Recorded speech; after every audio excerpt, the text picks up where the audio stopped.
Come to Sam Ash for hundreds of exclusive holiday deals on music and sound gear from the most iconic brands. Save big on professional and starter guitars, drums, digital pianos, horns, violins, DJ, and electronic production equipment. Supercharge your home studio with deals on podcasting, streaming, and AV equipment like speakers, microphones, headphones, and acoustic treatment. Plus, with 36 months no-interest financing on thousands of items, you can get the gear of your dreams right now. From our incredible selection and service to our lowest price guarantee for over 95 years, real musicians know you only go to Sam Ash. At Life's a Beach Realty, we're all about life on the beach. Stunning Panama City Beach and one of the most beautiful properties on the Gulf Coast, Shores of Panama. Radiant, elegant, and spectacular. Steps away from white sugar sand, every room overlooks the turquoise of the Gulf of Mexico. Come in for your tour today. Life's a Beach Realty is your gateway to Shores of Panama, the shores, and a whole lot more.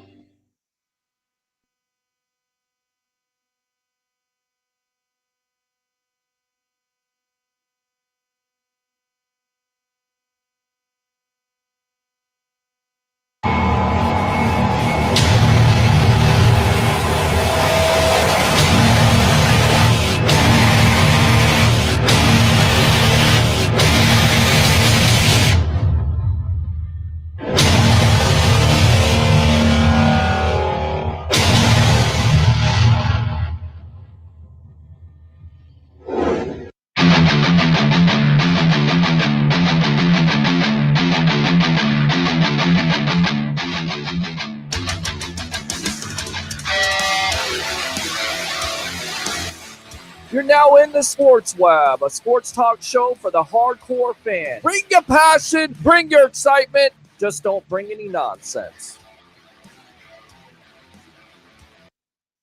Hey guys, welcome to another edition of the evolution of Sports Talk Television live here nightly on Bucks Report. It's the Sports Web.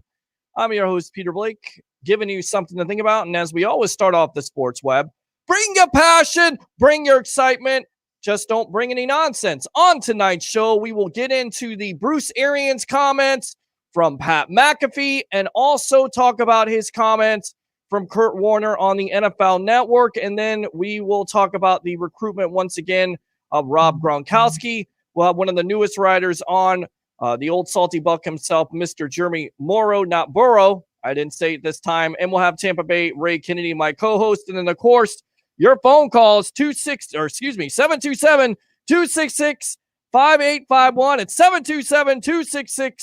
727-266-5851. It's the Sports Web. Once again, I'm your host, Peter Blake, giving you something to think about. So I tell you what, let's go ahead and get this guy in because he's already waiting in the lobby. Mr. Jeremy Morrow, welcome to the evolution of Sports Talk Television. And the schedule release happened last night. 5 primetime games for the Tampa Bay Buccaneers. Your thoughts? Oh, I love the fact that we got 5 primetime games. Obviously, the Brady effect is in full-fledged. I'm okay with kicking off the season with the Saints. After all, they're 2-8 in the last 10 years on week 1. So I'll take Saints in the week 1. We have a late bye, which will help us in a playoff push, depending on how we're doing throughout the season. And then a possible Christmas game if they flex the Detroit game in an appropriate manner. So Bucs fans should be happy with the schedule. There's no back-to-back away games. So Right. we look good. Right. I like it. And I tell you right now, it starts, with the Saints, Brady versus Breeze, lifetime. Breeze owns that record 3-2, but of course he had 2 of those wins with the San Diego Chargers. So what do you expect? I know that I heard, I'm trying to think, Skip Bayless. Yeah, Skip Bayless said that this was a disadvantage to the Tampa Bay Buccaneers because they have to go on the road. Do you think it's a disadvantage for them going on the road versus the Saints?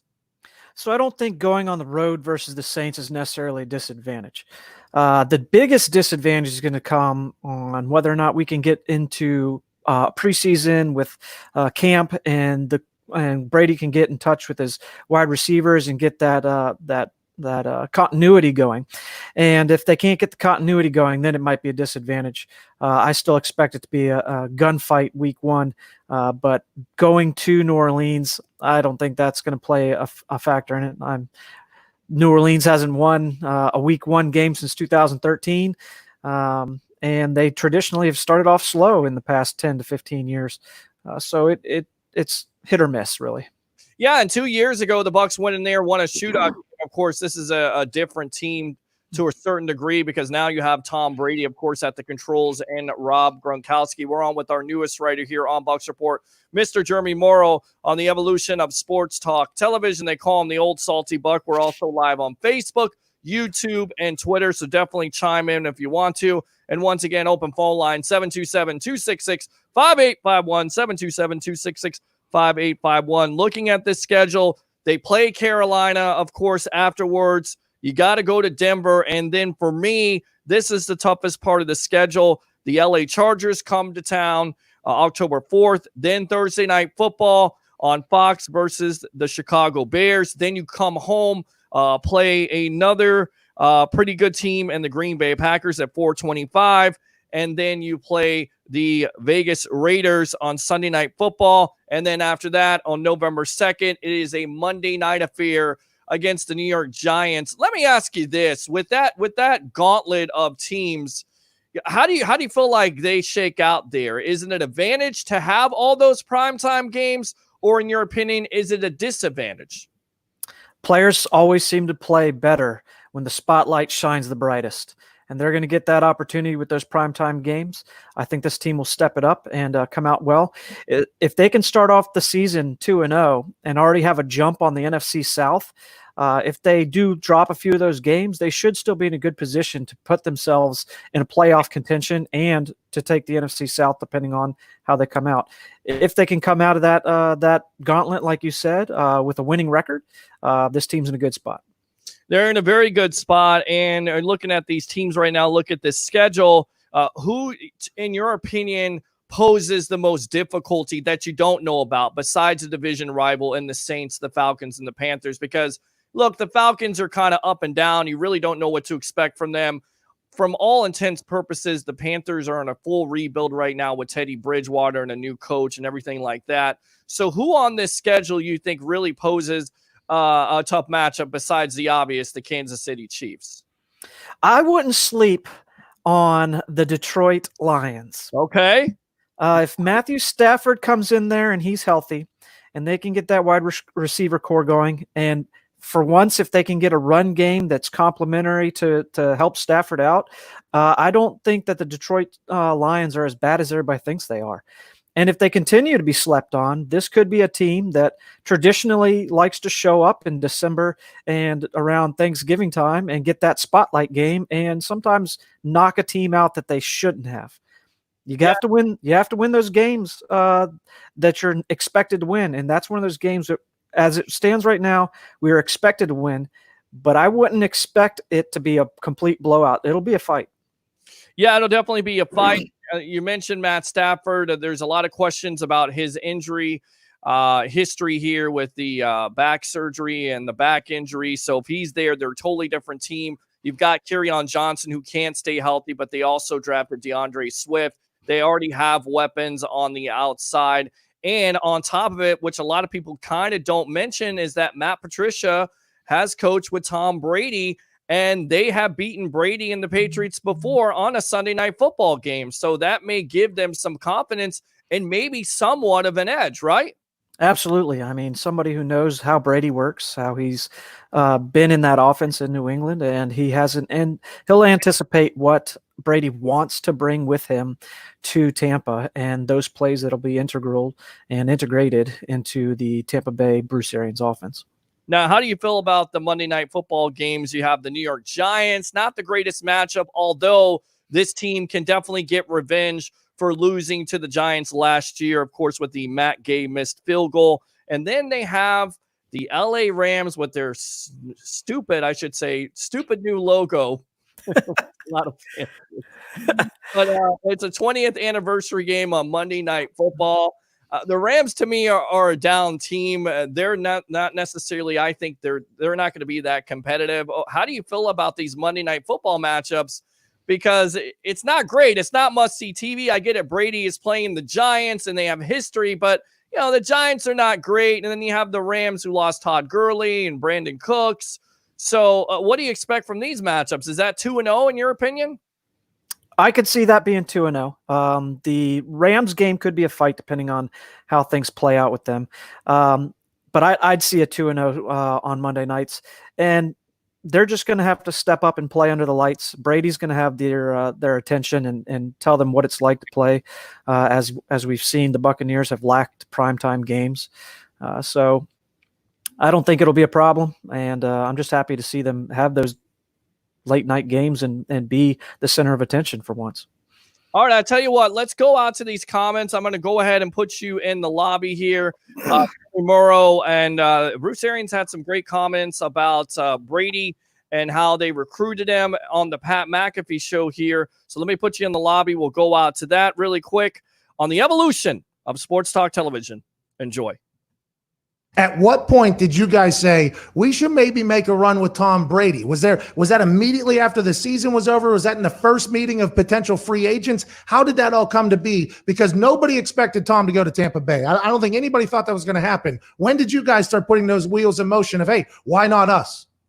Yeah, I think it was, right after the season. You do it every year. You start with yourself as a head coach. What do I got to do to get better? Coordinators. You go all the way down every position. And, we knew we could win with Jameis. It was just, is there a better option behind door number 2? Did we think that door number 2 was going to be Tom Brady? No. As the thing grinded out and he didn't go back, it's like maybe there's a shot, and then the legal period came. We got on the phone, hit it off, and, I knew he was excited about us. He knew a lot about us. So it was easy after that. Everybody said that they weren't 100% sure if your offense was the right one for Tom Brady. I talked to Clyde Christensen, quarterback coach now for Tampa Bay Buccaneers. Good dude's been around a long time with Peyton. Andrew Luck was at Miami. Now he's with you. And he said the film that he watched from last year, all the people that were saying Tom Brady's arm was getting weaker or he fell off was completely false whenever it came to the film. Do you think Tom Brady, now obviously you do, you just paid him and brought him to your team, but that narrative that he's not the right quarterback for your offense, why is that completely wrong? I think people think of us as throwing the ball way down the field all the time and not throwing it to the guy that's open, So, yeah, I think you take a guy like Peyton, he had that clock. He didn't hold on to it very long. Tom's got a clock. It's going to come out. Now, we're going to look short. We're going to let him look deep. Just get it out of your hand. Don't get sacked. Complete the ball. Move it down the field. Add a good running game to it. And, he's fine. He can make every throw still. Okay, right now, obviously not an easy time to coach somebody a new offense. We talked to Clyde. The conversation Clyde said that you guys had was, hey, we're going to use our offense. We're not having everybody else change because Tom came in here. We're going to have Tom. We think he's smart enough to learn our offense. Will there be some collaboration on things? Obviously, he has a good brain as well. And how are you teaching all this now with the way the world is currently? Yeah, I think collaboration is the key. I think that was the whole thing. He wanted to have some input. He wanted to learn our offense. We'll take what he likes. I'm sure we have it in our offense. It's just what do we call it? Add it to it. Get to know the pieces to the puzzle, our receivers, and then just keep building it. And but yeah, it's hard right now. Right now we'd be in phase 1 in the building meeting. So we're doing all that virtually right now, and it's getting done. What we're going to miss, I think, is the on the field snaps. Does that worry you at all? No, I think we're going to get it done. I think, whenever it's safe for everybody to go out there and practice, and we'll have enough time to get ready. All right, so welcome back to the evolution of Sports Talk Television. Let me bring him back in here. Jeremy Morrow, one of the newest writers here on Bucs Report. I got to tell you, I kind of feel like he was, providing some shade on Jameis Winston, and some people that say, well, the narrative is that he only throws the ball deep. And basically what he said is, we're not just throwing it. We're trying to throw to the guy that's open, not necessarily deep. And we feel like Brady can do that. What was your take on some of those comments? Well, I feel like sometimes when you interview a GM or a coach and they're speaking about the game plan for the upcoming season, and they're trying to distance themselves from a bad situation that they were in previously, that there is some lip service paid to distance themselves and make themselves less, as the person who may be responsible from certain things. Winston did throw the ball downfield quite a bit. We ran a heavy vertical offense. There were times where he could have checked down and opted not to. And then you had Bruce Arians making comments about he was going to be mad if Jameis Winston didn't throw it down the field into double coverage for a guy streaking for a touchdown as opposed to checking down. So I'll see what's on the field when the games start playing. I could care less what he says in an interview. All right, good stuff. Again, Bruce Arians on the Pat McAfee Show here on the Sports Web. And, another thing is collaboration is the key. Say that 3 times. Definitely he wants input. They want input. They want to work together. Of course, this kind of contradicts Clyde Christensen with him saying, we're going to teach him the offense. We're going to teach him our offense. But then again, Bruce is saying not only are we going to teach him our offense, but also we're going to take some things that he did well in New England. So who are we to believe? Are we to believe that this is kind of a mix at this point, that they're not only going to run this BA offense, they're going to take a lot of things from Brady, or are they going to run the same type of offense? Because I can't imagine here, Jeremy, that they are going to run the same style of offense that they ran with Winston last year. I just don't see it.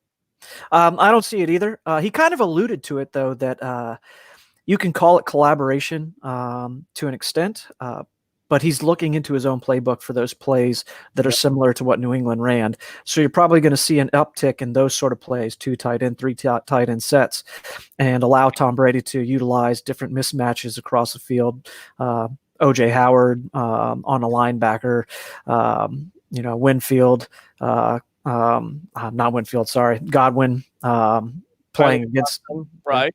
I know what you meant. It was a Minnesota Golden Gopher. You meant Tyler Johnson and Godwin and Evans and Howard and Braid and Gronkowski and all of them. And they all can't be on the field together, but it's just going to be unbelievable to see how this all works out. Now, definitely want to get your thoughts on this. And this was from, let me read these comments, but really quick, I didn't ask you this. How many wins do you think the Bucs have on this schedule in them? I say 11 to 12, at the most 12, could be possibly 13, because I'm looking at it from the standpoint, and I don't know if you watch this on the schedule, besides Breeze, after that, you really don't face a great quarterback until Aaron Rodgers, which is in mid-October. So how do you feel about that? So until the virus situation plays out, and the players get in and they can sit themselves in the locker room together, study together, get out on the practice field together, be in camp together, I'm going to put them at about 10-6. Okay. The more time that they have to get together with one another, they can push themselves to that 12-13 win. Now, 10-6 is my, that's my bottom basement prediction there. I foresee them winning quite a few games, and if it is 10-6, those losses will be near the beginning of the season, and they will push for the playoffs very hard at the second half in the end. All right, and let's go into these comments here. Tom Brady definitely deserves a lot of credit on ESPN Thursday nights during the NFL schedule release. Arians basically said it really was Tom. Tom brought it up to me, and I didn't even think it was a possibility that Gronkowski wanted to come back. And Brady was adamant about it. Yeah, he really wants to play. He would love to play with us. So Jason Licht got the ball rolling with the Patriots. The conversation was there. He's working out. He's in great shape. He's raring to go. So we're really looking forward to getting on the practice field. So, I mean, this is all Brady at this point, and this was kind of going back to the whole report of where Brady would have some type of input. There would be some type of Brady effect. And this is what's happened here with Gronkowski. And I don't know about you, what your expectations of him, but I kind of feel like that year off is going to help him out. And then on top of it, the Bucs really cover themselves by re-signing an O.J. Howard, by getting Cameron Brate and Eclair and also Tanner Hudson in case Gronkowski does get hurt, knock on wood. Yeah, so that tight end group is very deep, and it's going to allow him to be rested during the season, especially as we move into the second half. And he's not going to have to see as many snaps as he normally would, especially with O.J. Howard being in the mix. All I can say is thank God it's not Antonio Brown that he brought with him. Yeah, exactly. All right, I'll tell you what. Want to go out to the Kurt Warner comments, or excuse me, the Arians comments to Kurt Warner on NFL Network. So let me put you back in the lobby again. Stand by. We only got audio on this. There is some video, but it kind of freezes up, but we still have the audio. So be patient and tell me what you think of these comments on the evolution of Sports Talk Television. Enjoy. Join us. When I saw your schedule come out, first thing that jumps out to me is Tampa Bay has become a primetime team. 5 primetime games, including 3 in the row in the middle of the season. How are you feeling about going to be on prime time 5 times? Well, I love it. I love the expectations and the excitement that brings. I think our players will enjoy it, and as coaches, you have to embrace it and get ready for it. And I think our guys are going to be really, really excited about the season.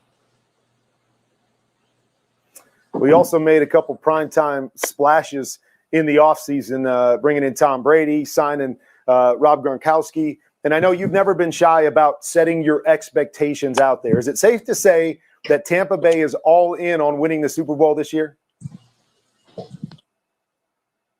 Well, I think that's our goal every year, to put a ring on your finger. There's no other reason not to play. And you have to get in the playoffs first, though. And for us, it's to get in the playoffs, and let's see what happens. And we know that this offseason has been completely different than any offseason in the past. Bringing in a guy, even with the accolades of a Tom Brady, the best that's ever played, are there some concerns about getting him caught up so you guys can start fast? And what have you been able to do in the meantime to get him and Gronk and others ready? Well, everything right now is all virtual learning and virtual workouts. So we're getting all that taught. I think the big thing is we need the on-field reps. And, hopefully if we have the necessary on-field reps, we'll be fine. I think everybody will be ready to play. As we take a look at the schedule, I know a lot of times coaches are talking about starting fast or finishing strong. I look at your schedule, and you got 5 of your first 7 on the road, but you finish with 5 of your last 6 at home. If you're looking at it from a coaching perspective, I know you want to win them all, but would you rather have the tougher part of your schedule early and feeling like you can play at home late, or how would you like it to play out? Yeah, I've always liked the toughest part early. Hopefully you come out of training camp healthy through the preseason, and you're ready to go, and everybody's ready to go. Coach, when you look at the schedule, what's the most challenging thing as a head coach when the schedule comes out, trying to fit certain things together? What do you look at and say, man, it's most challenging, we've got to take road games or playing on prime time? What is the thing that jumps out to you as a head coach that you have to manage the best when you look at the schedule?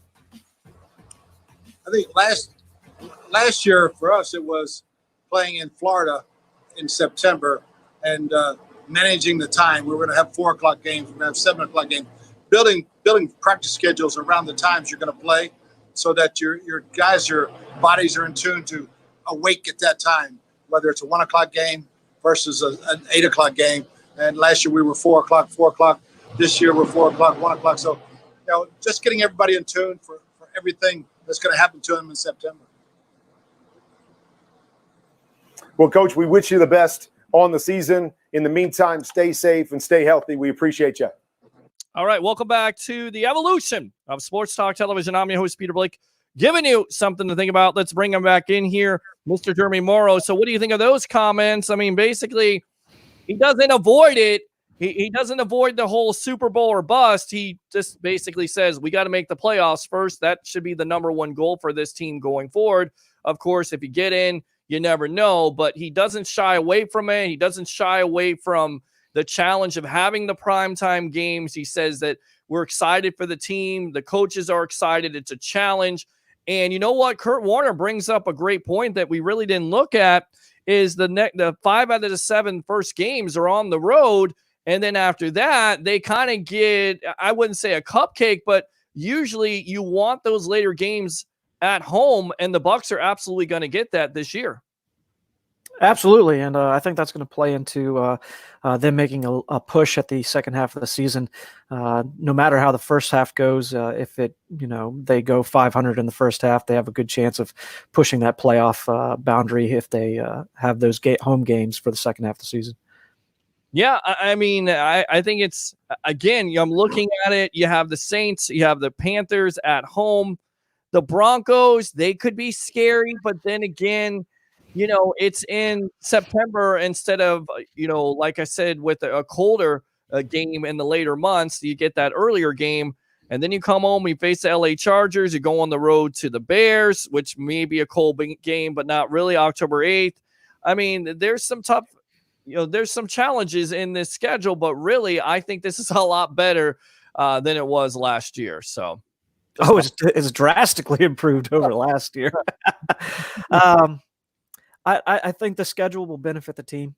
I think that the ability to play at home or late in the season and have the tougher portions, like he alluded to at the beginning of the season, is beneficial to allowing them to push for that playoff run. And he does make a good point. You got to make the playoffs before you can make the Super Bowl. And if you come in thinking that you're going to go to the Super Bowl, then players lose focus. And then you end up missing the playoffs because players didn't have their heads on straight and weren't focused on the task at hand and the week that they were playing in. So I think he knows what he's doing. He's headed in the right direction as it pertains to coaching the team and keeping them focused. And he'll do what he needs to do. If they don't go to the Super Bowl this year, and they have Brady and Gronk for one more year, depending on if they extend Gronk and re-sign Gronk or whatever he decides to do. It is kind of Super Bowl or bust for the second year. And I would suspect that, if they don't make...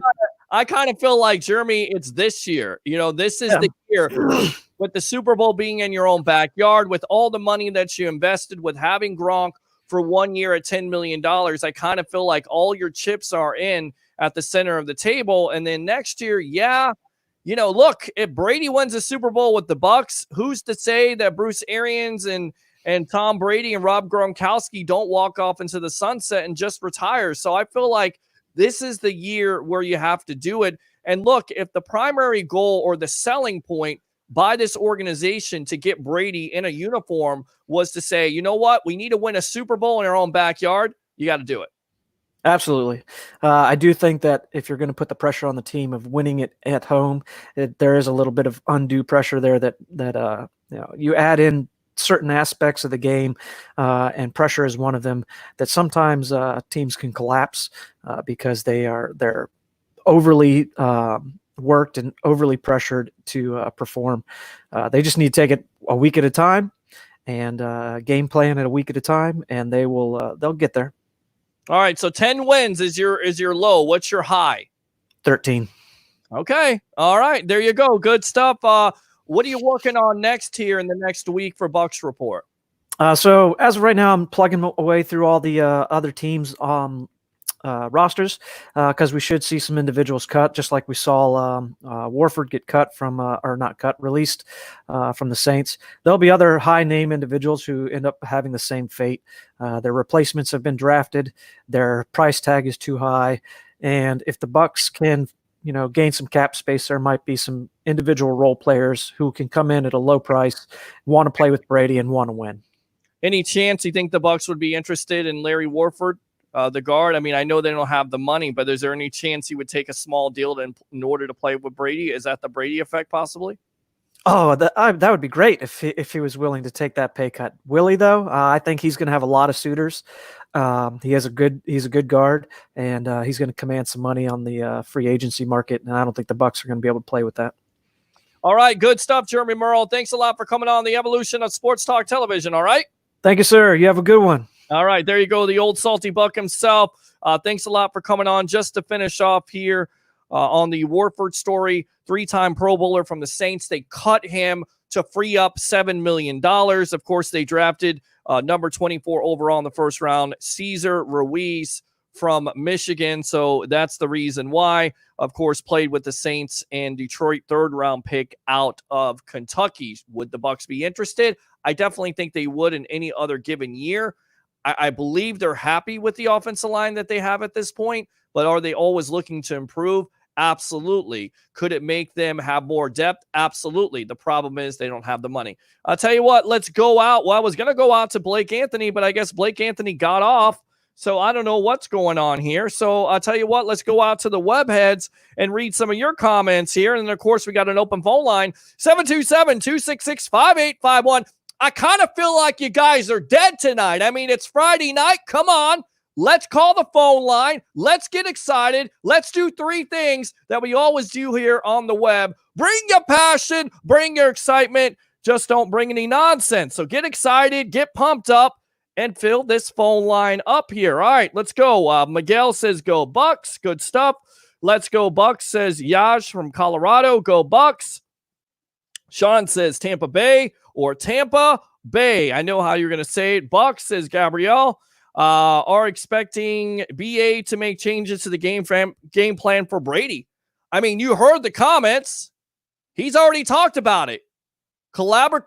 I can't even talk. Collaboration is the key. All right, welcome to the evolution of Sports Talk Television. What's your name? Where are you calling from?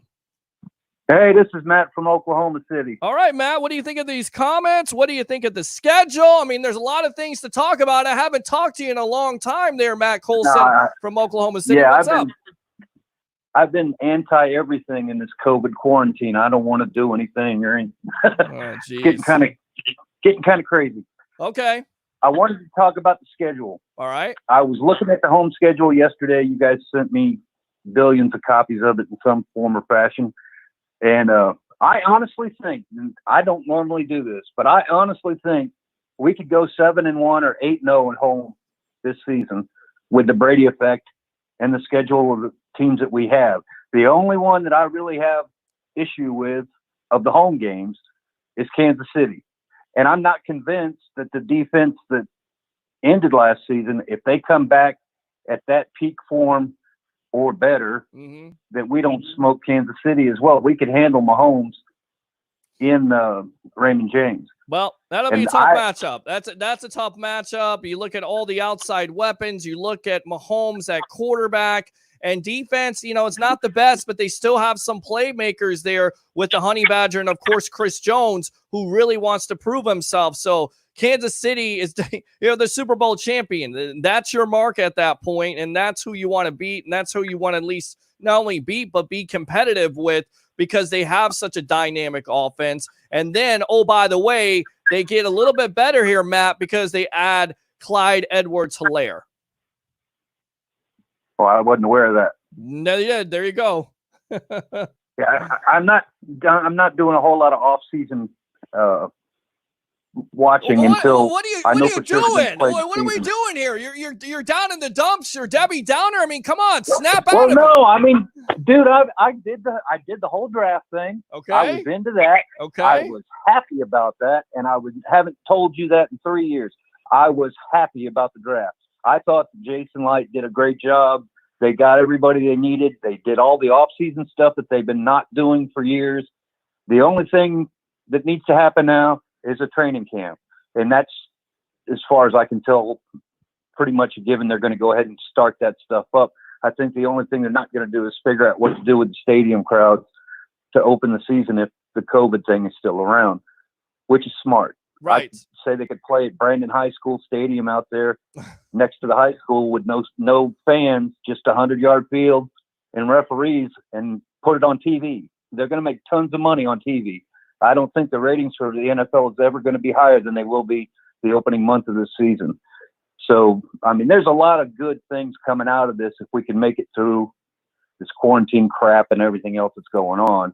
And for the first time in about 5 years, I'm proud to be a Buccaneer. I didn't tell you this, but I was out working on my son's truck the other day. Had on a Buccaneer shirt. Borrowed a jack from the guy across the street that I don't know from Adam. He saw my shirt and he's talking about, you guys are really going to shake up the world. You got Brady. And I'm like, I don't know this dude. I know the next door neighbor's a Kansas City Chiefs fan, and he's all talking up Brady with me. So here we are, 1,327 miles away from Tampa Bay proper, getting all kinds of press from people that know football. I mean, the guys out here know football, and they're impressed with Tampa Bay, which hasn't happened since the Gruden era, Sure. in my world anyway. So we're getting everything we need. We got 5 primetime games this year. My God, Thursday night, Sunday night, Monday night, Sunday night. Out instead of having Rondé Barber every Sunday, we're going to have Al Michaels and Chris Collinsworth. Well, you're gonna have That's that. You're gonna have Joe Buck and Troy Aikman, which Joe Buck I'm not the biggest fan of because I feel like there's no emotion there. But whatever. I mean, it's the top He's group. a Quaalude, isn't he? He's like, oh, here we are. That's an incredible play. I mean, it's kind of like Pat Summerall. It kind of worked, but then again, I'm a guy that wants to have that excitement and hear that excitement. I'm a fan of Kevin Burkhardt. I think he does a damn good job. I like to see him on those top broadcasts. But you know what? You get the number one broadcast team. And welcome to the NFL, ladies and gentlemen, for Bucs fans, because you have a Tom Brady, you have a Rob Gronkowski, and you have all these big-time expectations. Now, the key is, Matt, can they fulfill those expectations? Can they win those primetime games? Because you don't want to go into a game like you did last year versus the Carolina Panthers in London and embarrass yourself. That was embarrassing. It's embarrassing to get up at 9 o'clock in the morning, have 2 offensive linemen out, and basically your offensive line crumble around you, and then have a quarterback that turns over the ball because of it. It's embarrassing to get blown out in prime time. So really what you have to do here, not only have to win all your games, of course, is win as many games, but those primetime games, you really have to circle. You have to play your best football because not only do you want to win those games, but you also want to impress the public, and you want to impress everybody around so you can get more primetime games in the next couple years. Yeah, and I agree with that. But, Peter, don't you think that if we had not had Jameis, Mr. Interception Man, as at the helm, and Arians coming in last year helped, but the national attention to Tampa, nobody knows anything about this team. And honestly, if you look at it, you got our wide receiver pack is one of the best in the league. I don't care who you compare them with. Sure. The offensive weapons on this team are incredibly high. Yeah. And you've got a defense that's starting to peak up. And if they stay, like I said before, if they come back at the level that they were at when they ended the year last year, they're going to shake up the damn world on prime time because they hit, they cover, they can do it. And they were starting to come together to where the guy on the left side of the field knew where the guy in the center was going to be without looking. And that's what they need. They need to know that everybody's in a position where they're supposed to be doing their job in the place. Matt, I think we lost.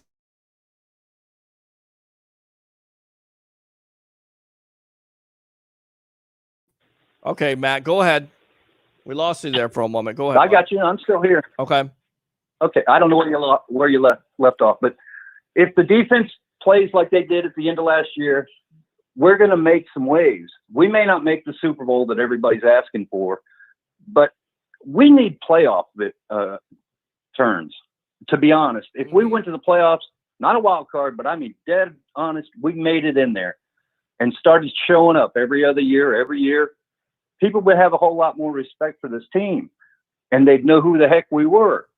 And like you said, if we're going to be on prime time 5 times this year, we better win 3 out of 5 Yeah. and be competitive in all of them. Yeah. You don't want to But get blown think- out. You definitely don't want to get blown out. You don't want to embarrass yourself. But I just feel like this team is so talented on both sides of the ball. And you're exactly right. Nobody is really talking about their defense. They're talking about the offense with Brady and Gronkowski and, of course, Evans and Godwin. But they're not talking about the defense where you have Shaq Barrett, who had 19.5 sacks, JPP in just 10 games, 8.5 sacks, Devin White, an emerging superstar on this defense who could be really good. One of the most underrated, and don't tell Nick Citro, don't say this to Nick Citro because he said it over and over again about Levante David being one of the most underrated linebackers, one of the most underrated players in this league that finally may get his just due because of all these primetime games. Jamel Dean. The future is bright here in Tampa. It really is, especially for 2020. Yeah, I'm pretty jacked up, and I don't normally get like that. Well, that's Now, if they good. go to preseason and start throwing in the towels and losing the games 30-0 in a preseason game, Right. it might deflate me a little bit. But I don't think that's going to happen.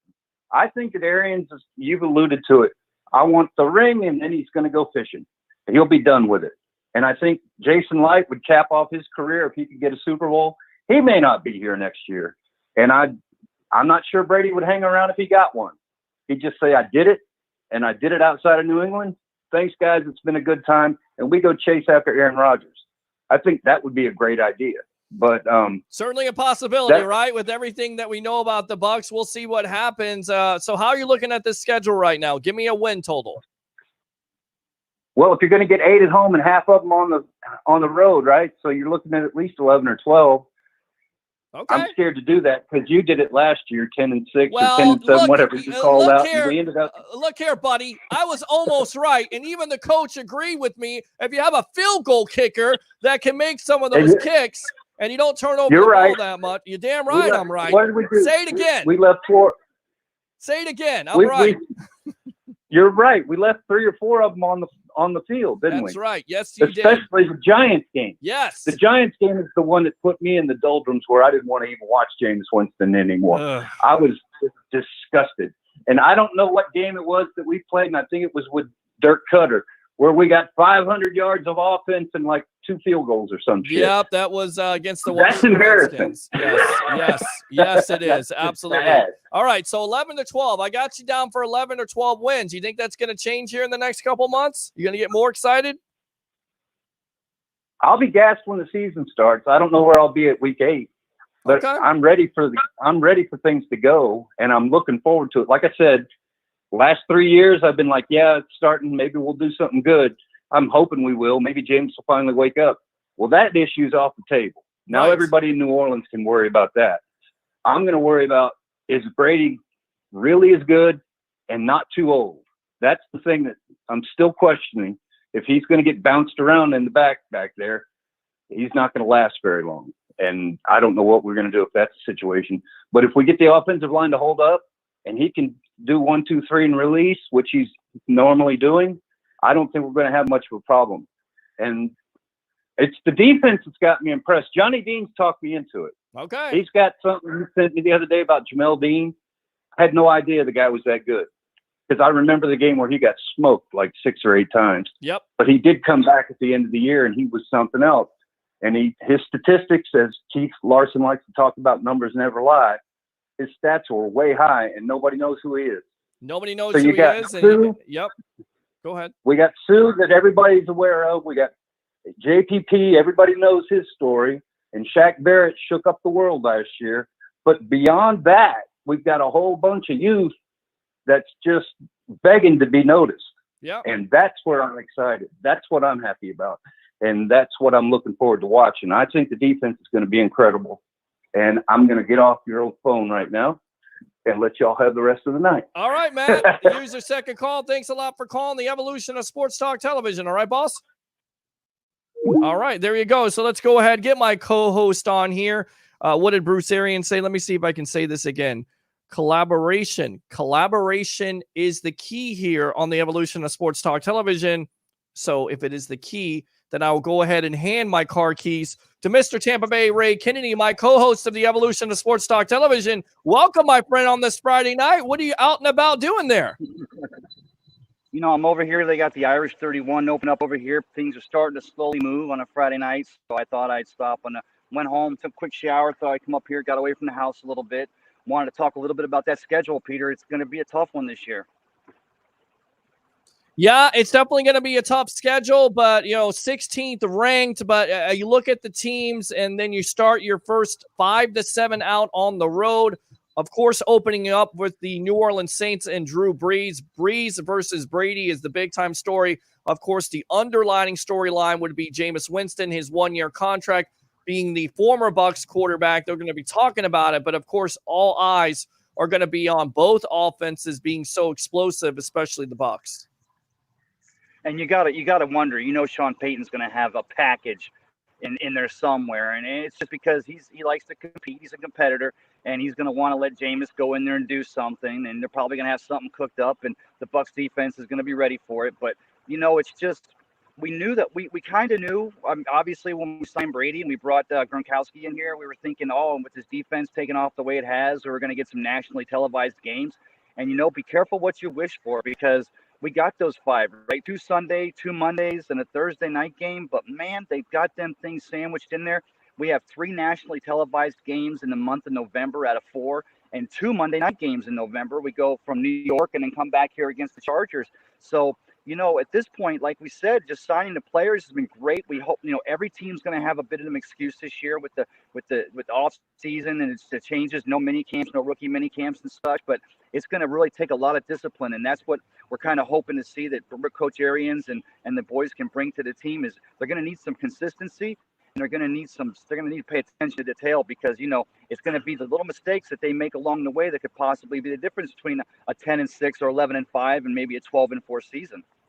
Good stuff. We got Tampa Bay Ray Kennedy, best of the Bay right here, the co-host of the Evolution of Sports Talk Television. Looking forward with all this social distancing garbage to getting together with you this weekend and in the future here, doing some shows on Bucs Report. Let's take a look at this schedule.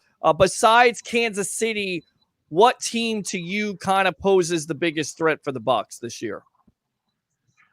Well, it's the trap games, right? It's like the New York Giants going into MetLife Stadium against those Giants, and then coming back here again against those Chargers. It's the teams that maybe because we're going to be up for the Saints. We're going to bring it against the Chiefs. Arians is going to have the guys, but it's going to be maintaining that level of consistency and being aggressive the entire season. So it's those trap games that scare me. It's the Giants, the Bears, coming back here against the Chargers. And even if they're starting their rookie quarterback Herbert or whatever they're doing moving forward, it's going to be those games that you don't want to see the team have a letdown. They're going to have to just remain solid across the board and pay attention again to those small details, because that'll be the big difference. And so that's what scares me. It's, the big games I look forward to, the Rams coming in here and the Rams are going to want to hang something on us after we hung 55 points on them last season and set a Buccaneer scoring record. So they've got a little bit of a red backside, if you will. But yeah, it's the off games that I think I'm worried about, because we call them trap games, and there's a reason why they call them that. Yeah, absolutely. And you look at the Chargers there, they got a lot of great defensive talent. Bosa, of course, Melvin Ingram, both of those bookends. So it's going to be a challenge for that offensive line. And that line is probably one of the biggest keys. Is that your biggest key this year, or one of your biggest question marks for this team in 2020, this offensive line, namely Donovan Smith? Yeah, got to get that run going, right? We got to have some kind of a running game, because if we can make the defense play the run honest, then we have a good chance to set up that pocket for TB and let him try to pick them apart.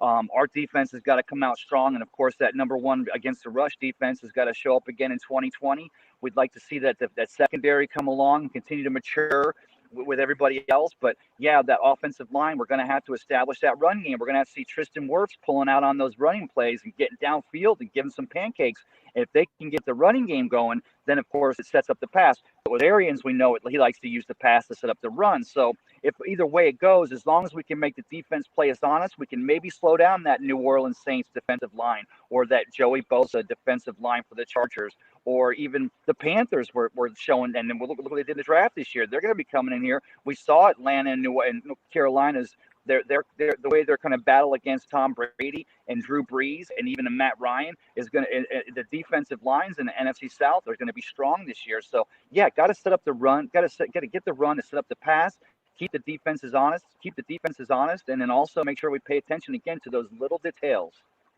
Yeah, the little details. You're absolutely right. You look at the Bears after the Chargers game, that to me scares me, because I feel like they're only a quarterback away, and with them kind of moving on from Mitchell Trubisky, you would assume, to Nick Foles, that line is not that bad. And then on top of it, the defense kind of took a nosedive last year, but they're still talented with Khalil Mack.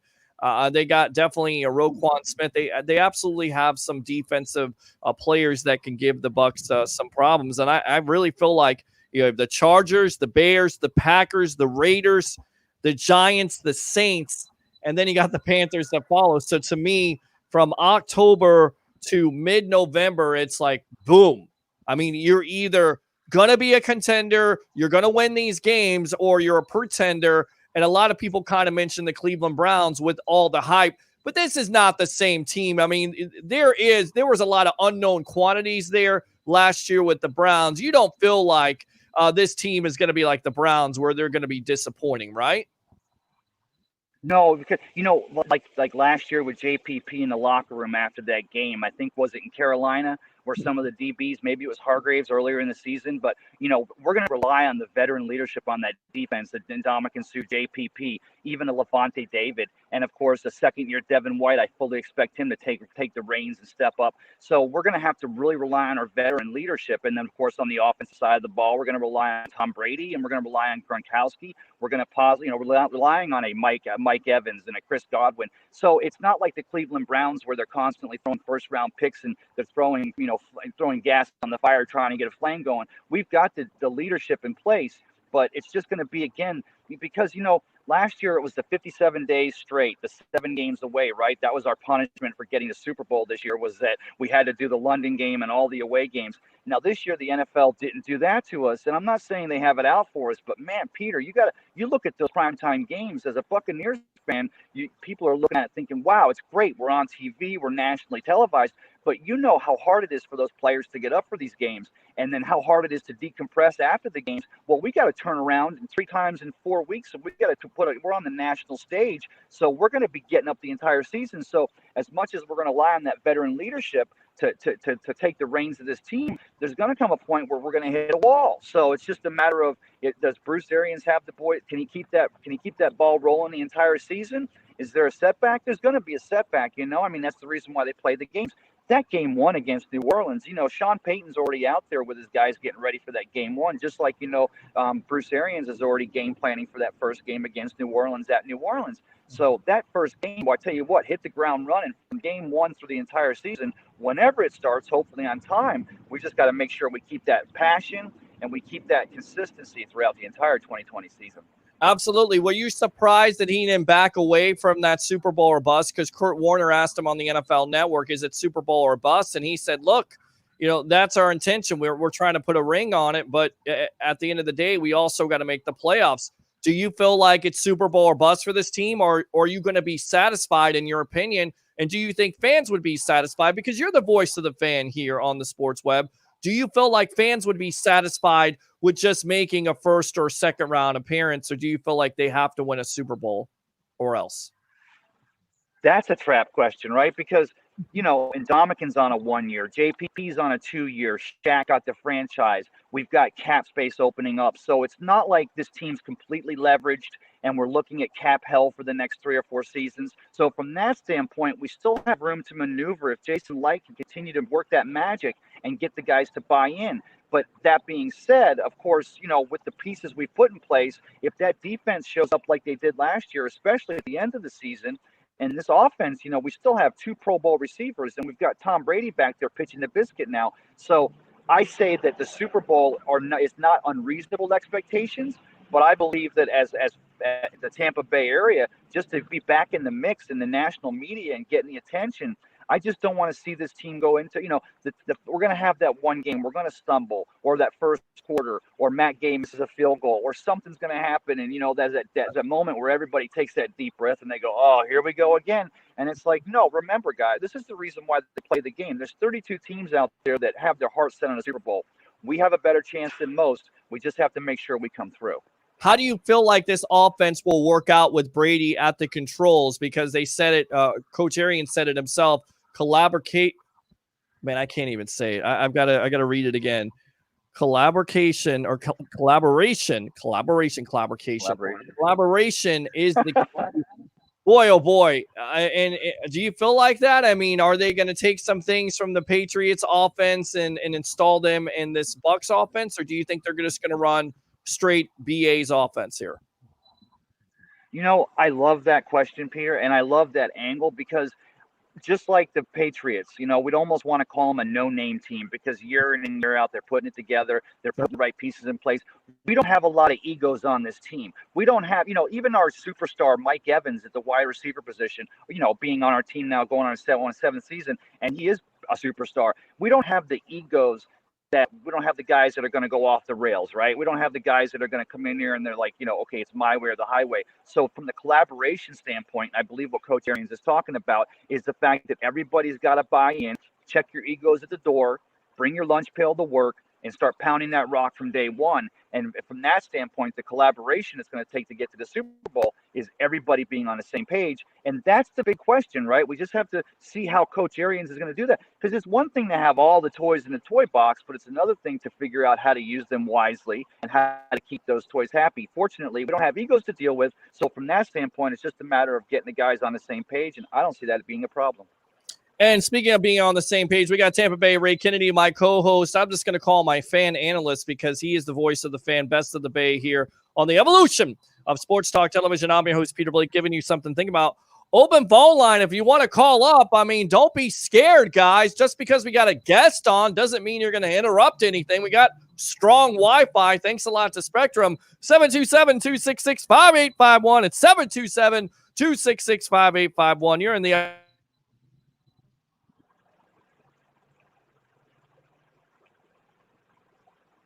we do just as I say that, we kind of do a little splurt here. Gotta love Wi-Fi or StreamYard. I work in IT and I've been doing it at home now for a month. We'll start back at City Hall on Monday. Hey, there's a call. Here we go. Welcome to the evolution of Sports Talk Television. What's your name? Where are you calling from? Okay. What's your name? Where are you calling from? Going once. Going twice. Are you there? Yes, caller, go ahead. I am Gabriel Vaden, and I'm calling from Apache, Oklahoma. Oh, okay. Hey, what's going on, buddy? What's on your mind tonight on the Sports Web? Well, I'm actually looking very forward to the season for this year. Okay.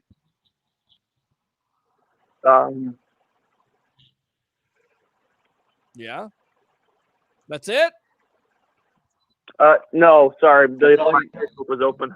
Okay. So I was kind of getting confused. That's okay. You got to turn that down. Just talk to me. Just talk to me right here. Me and Tampa Bay Ray right. Kennedy. We got you.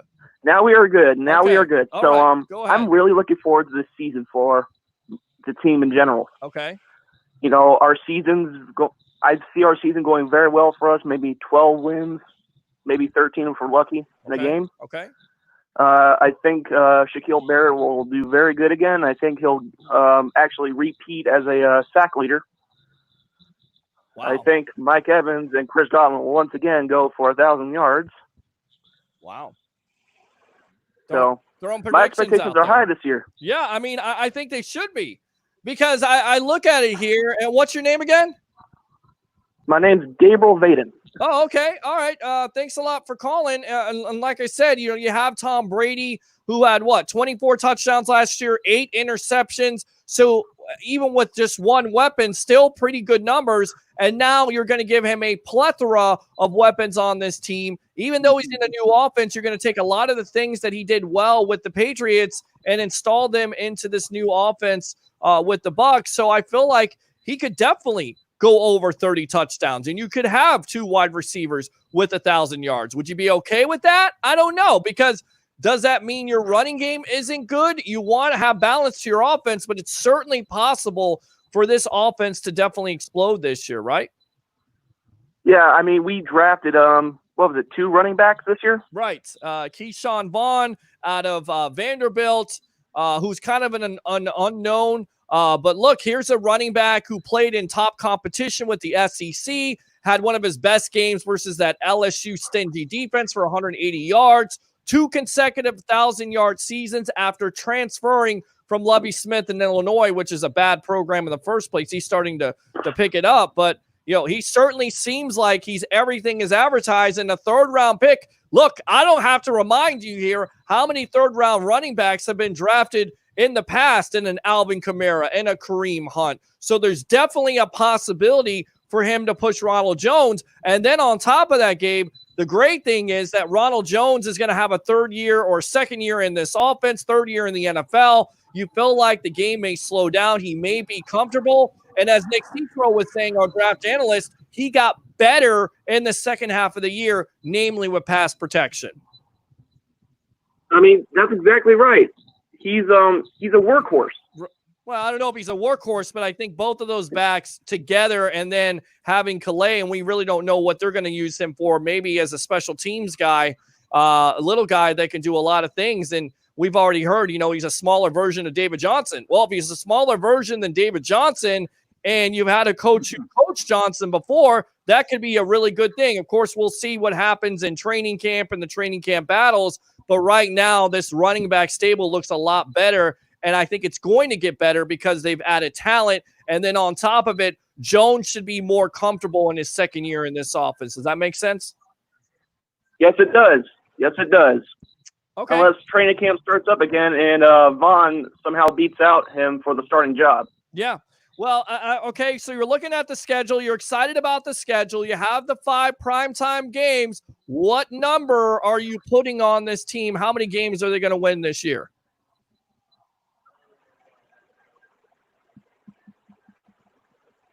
I think tough question.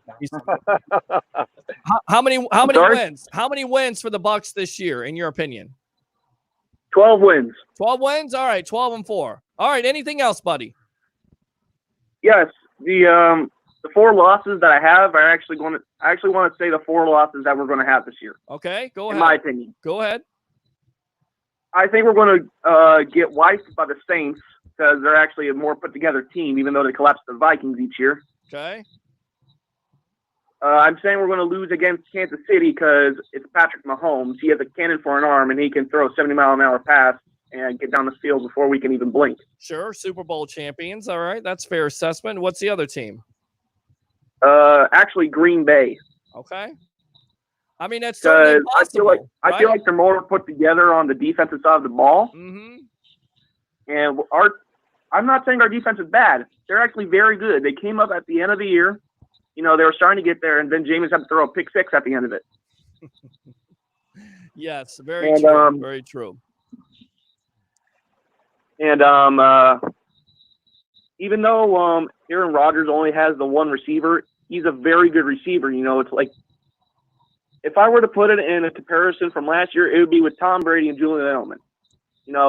He only had the one weapon, but he still put up solid numbers. Sure.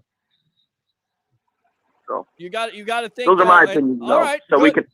Yeah, good stuff, man. Thanks a lot for calling the Sports Web. Definitely don't be a stranger. Use that second call if you want to. All right. All righty, I'll be back probably.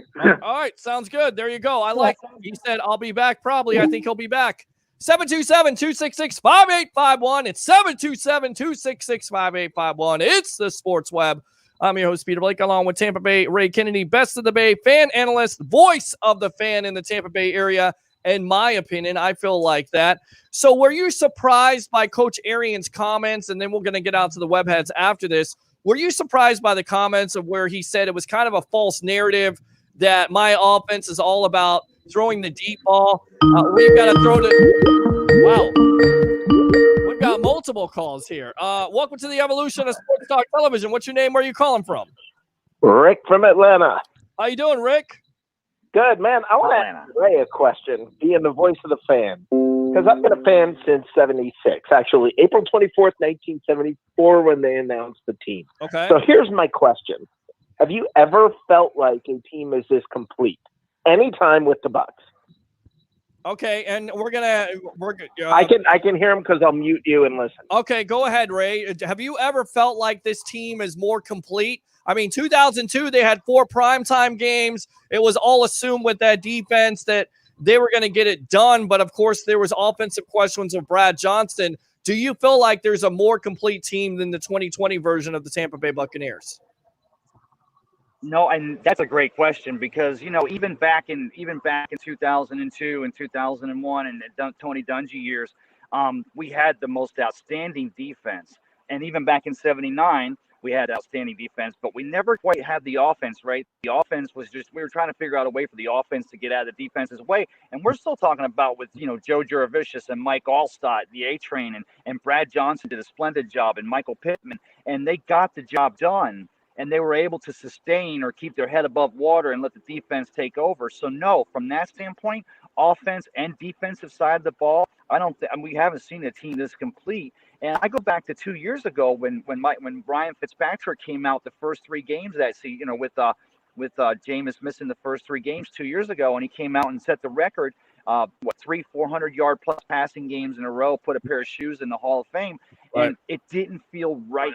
Right. It just didn't feel right. We knew the pieces were there. I mean, he was doing it. We set the world on fire, but it didn't feel complete. Now you've got a team that's complete on the offense and defensive side of the ball. And that's where I work it back to the fact that because we don't have that ego, we don't have that, that person, that selfishness in the locker room. So this team has all the capacity for magic this season. And Bucs fans are just excited. You have to be. But as far as the complete team, no, this is the most complete team top to bottom that I can see. And I've been a fan just as he has since 1974, but then 76 when we accepted. So, yeah, no, complete team all the way this year. All right, Rick, does that answer your question? Yeah, that's actually exactly what I feel about it. And maybe I'm gun shy because I'm a Bucs fan. Sure. And I feel like going into this year, I just look at it and I want to be really excited about this year, but I'm of course afraid to be because, well, I'm a Bucs fan. But I mean, it's the kind of thing where Rick, let's go ahead and turn back the clocks, if you will. Okay, let's go back to 2017. Right, this team goes 9-7. I don't want to do that. Well, let's do it. But let's do it because Knox. You got a defense that's playing lights out. They go 9-7, and you feel like, well, they added Deshaun Jackson. They're going to get that much better. Yeah. They added Chris Baker, who the best highlight of that year was only humping a tree on and also jumping offside in the Carolina game so they could lose after Gerald McCoy told him not to do it. But you felt like at the beginning of the year, besides Hurricane Irma, basically, kind of shuffling the schedule and not having a bye week, that the Bucs were going to be good. They were going to be a playoff contender. You bought into it, and then it didn't come to fruition at all. So, well, I don't think you can compare this team to that at all. No, I think then you thought, gosh, I hope all these pieces come together. Mm-hmm. I hope these guys are going to be good. I hope this is going to come through. Now I feel there's an expectation versus hope. Right. And I think that's the difference is I don't feel like I'm watching this team going, I hope these guys are good. I mean, I know they're good. Right. Now it's just a matter of, are they going to play well together? Yeah, I mean, are they going to do this? Right. Now it's not cross your fingers and hope. I expect it's going to happen. So are you Super Bowl or bust? Is that where you're going? No, you're not Super Bowl or bust. Why not? No, I what I want is after this year. Well, I'd say if you take 2 years into account, yes, Super Bowl or bust. Okay. But I'd say after this year, if and this is the whole key for me, if the team is respected after this year, if when you talk about the Buccaneers, you feel like, oh yeah, they're tough, they're a good team, yeah, I respect that. Mm-hmm. I'm happy. Good year, great year, happy, wonderful. Now let's go get them next year. Now it sure would be fun to have a home Super Bowl, but I mean, I guess I'm. After so many years of this, no, it's not Super Bowl or bust. Come on, let's make the playoffs. Let's walk out of the year feeling playoffs. Right. I mean, that's what everybody's saying right now, and I feel like it is. And even Coach Arians, he talked about this on the various shows that, look, yes, it's Super Bowl or bust. We want to get a ring, but you got to make the playoffs first, and that's the biggest challenge. 12 years without playoffs. You got to make the playoffs, and Bucs have been there before. 99 NFC Championship game. They go out and get they have the offense coming back. You feel like they're going to be better. They're not better. 2001, they changed quarterbacks. And, I mean, there's always been expectations there. And like you said, hope. But you generally think that going into 2020, this most likely could be the most complete team besides the Super Bowl, right? Yeah, absolutely. I mean, I would say, and I got to be careful how I say this. I want you to understand. I think this is a more complete team than the Super Bowl team. Okay. That's not saying they're going to end up in a better position. Right. But I'm saying they're a more complete team. I mean, you can look at that Super Bowl team and go, yeah, about this spot or that spot. Michael Pittman you weren't sure what was going to happen there. You didn't know what was going to happen. I even say our running backs. Look, I'm more excited, I think, about this rookie coming out of Vanderbilt than anybody else is. I don't know why people aren't happier about this guy. What excites you about him, Rick? He didn't have 1 home run, 2 home runs. This guy consistently performed against some of the top teams in college football. Yeah. And he didn't have the best offensive line. And, I mean, I also want to say this. You know what would be awesome? Now, let's sit back and dream for just one quick second. Rob Gronkowski says, okay, I'll tell you what. Let's renegotiate. Let's get an extra year or 2 on this contract. I'm willing to drop my salary this year. Then who's to say we can't go get the right guard from New Orleans? Who's to say we can't do that? So, I mean, there are ways they can shuffle things around. There are things that they can do. You know, if we're in win-now mode, this is not an impossibility. It's just a matter of whether they look at it and say, we need this. But let me tell you something. I don't know that we need it because our offensive line is going to look a lot different when your quarterback's not afraid to throw the ball away and is going to go ahead and just get the ball out of his hands quicker. And I brought this up to you yesterday, and this is a big, big deal. Mm-hmm. Other teams are going to play differently against us because they're going to try to keep the ball out of our offense's hands. And that wasn't the case before.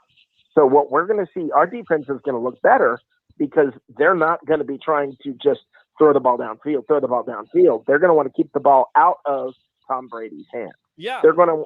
This is going to be a whole different animal this year. I don't think we know what we're about to look at. I mean, it's going to be a lot more exciting than people think. I think you're exactly right, Rick. And here's the thing. You go back to BA's comments of him saying, you know, again, it's a false narrative. We throw the ball deep. No, we throw the guys that are open. Okay. So he feels like, you know what? Maybe this guy, Brady, is going to be able to check down. And look, you're talking about a player who is the greatest quarterback of all time, 6 Super Bowls, 9 playoff appearances, has seen almost every defense that you can throw at him, has all this experience, and then you add BA and Byron Leftwich and all these offensive weapons. So I feel like the sky's the limit, and that's why I say it is Super Bowl or bust, because if this is the most complete team that you've ever seen, you got to show it to me. You know, well, the best team doesn't always win the Super Bowl. That's why I say that. True. There are all kinds of. I mean, there are all kinds of things that happen. Ask New Orleans all about that. There are all kinds of things that happen. So that's why I say come out of this year with respect, and next year you got to have the Super Bowl. If you don't get it this year, you got to get it next year. I agree with. It's Super Bowl or bust over the next 2 years. Okay. Yeah. Did you give me a win total last night, or you? Well, I had 11-5, 11-5, 12-4, somewhere right in there. I think is reasonable. There are things that we're going to win some games that maybe we're not expected to, but we're also somebody's going to catch us. I mean, that's how it goes. That's how it's going to be. All right. And we'll see what happens. Let's just hope we have a kicker. If we have a weakness, there it is. Biggest weakness right there, Rick. All right, man. All right. Thanks a lot, Rick, for calling the sports. Bye-bye. Appreciate it, Rick. All right. There you go. Good stuff. Hey, Peter. Yes. I'm going to lose you in a minute here because I'm actually running. I apologize. I'm running out of battery. Look forward to seeing you this weekend. We're still going to try to get together, right? Absolutely. Sounds good. All right. Think about doing a show, but I think we're just going to get together and hang out. Oh, we can always do it. But before you take this call, I just want to say the important thing again, we got all the pieces in place. We got all the magic in there. We got to see him gel. So that's the magic, right? That's what Tom Brady's over there right now at Byron Leftwich's house tonight. And they're working on that cohesion to have Tom Brady driven like he is. I'm not saying that he walks on water and he makes everything happen automatically, but we know that he's motivated and the guys are going to get behind him. So they get that gel together and hit the ground running, and we should have a great season this year, brother. And I'll see you this weekend. All right. Thanks a lot, Tampa Bay, Ray Kennedy. Call back. Thanks a lot for joining me here on the Evolution of Sports Talk Television. All right. All right, brother. All right. Get you out of here. Welcome to the Evolution of Sports Talk Television. What's your name? Where are you calling from? Peter, what's up, man? This is Brody from Plant City. Hey, buddy. Is this Brody? Yeah, how you doing? Yes, sir. What's up with you, I'm Peter? doing good, buddy. I'm doing good. Are you lit tonight on Friday night? Are you liking the sports web? What do you got to say here? You got the schedule released last night. Are you liking the 5 primetime games? Are you liking Bruce Arians' comments about this offense and the collaboration between Brady and Arians? I mean, what are you thinking here? What's on your mind, bud? Man, I'm loving the show, man. Tonight, sitting there listening a little bit. My prediction, I have 12-4. Okay. To be honest with you. Okay. And reason why I say that is because a lot of people are saying a lot of people have the Bucs losing to the Saints first game. Sure. I believe the Bucs are going to win the first game. To be honest with you, because it gives us a chance to sneak up on them. They don't know what we're going to do with Brady, so they can game plan. But there's a lot of things we can take into play as that first game. So I have us winning that game. I have a splitting with the Saints for the most part. Okay. And I have a sweep in Carolina and possibly splitting with the Falcons. And then so that's how I have a 12-4. All right, nice. And that's kind of different from Ryan Clark of ESPN, the former safety for the Steelers. He believes that the Saints are going to sweep them. And look, the Saints have a very complete team also. They're the NFC South champions. Of course, they lose to Minnesota last year, but you still have Drew Brees, and you have Michael Thomas, and you have Alvin Kamara, and they have Cameron Jordan. The biggest question on this team is what in 2020? I think the biggest question for us is this being able to gel. Is how fast we come out the box, man. Mm-hmm. Just the first game, can we come out hot? Just get the right receivers and the quarterback in sync, man. I think the defense is going to play lights out this season. That's what I'm betting on.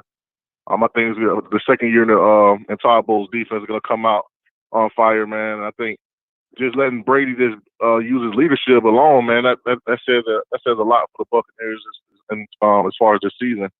So I have us, like I said, 12-4. The other game I was thinking about probably loss against Kansas City, and I'll probably maybe go either with the Packers or either the Vikings. But I think we split with those two, the Vikings and the Packs. All right, good stuff. Anything else, bud? No, sir, man. It's ready to go, man. Only thing I'm concerned about is those tickets. I see the ticket prices jumped up on me. I wasn't able to get my season tickets this year, and they jumped up. I'm kind of disappointed on that. So hopefully I'm able to get out there and get some tickets before the game, because I hate going out to the 300 section.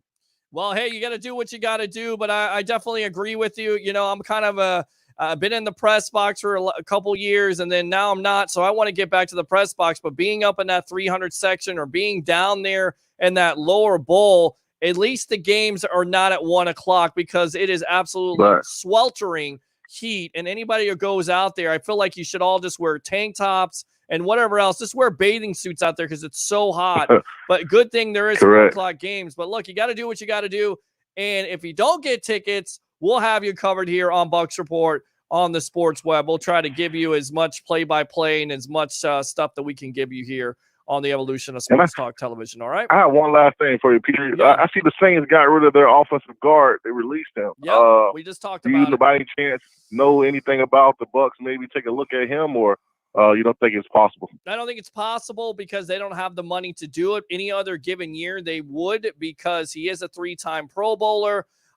He's relatively young, 28, 29 years old, but he's going to have a list of suitors. Now, if there's an opportunity for him to take less money than remember, the Bucs still have to sign their draft picks, so you're going to have some of that money available. So I don't see it happening. I feel like there's some team out there that will pay him to play guard for them, but it would definitely be an interesting acquisition at that point. You know, Jason Peters is still out there. He's talking about maybe going back to the Eagles or keeping all his options open, according to Adam Schefter. But I kind of feel like at this juncture, the Bucs have Tristan Wirfs and Joe Haig at right tackle. The question is, what do you got at that guard spot? Alex Kappa played through an injury, got better, a lot better than Caleb Benenox. So you feel like he's going to be better in the second year of this offense. So I think they're happy with Kappa. They invested a premium pick in him. But look, if there's something that weird happens, maybe they free up some salary. Who knows? But I think Warford goes somewhere else. He's not in the Bucs' plans at this point.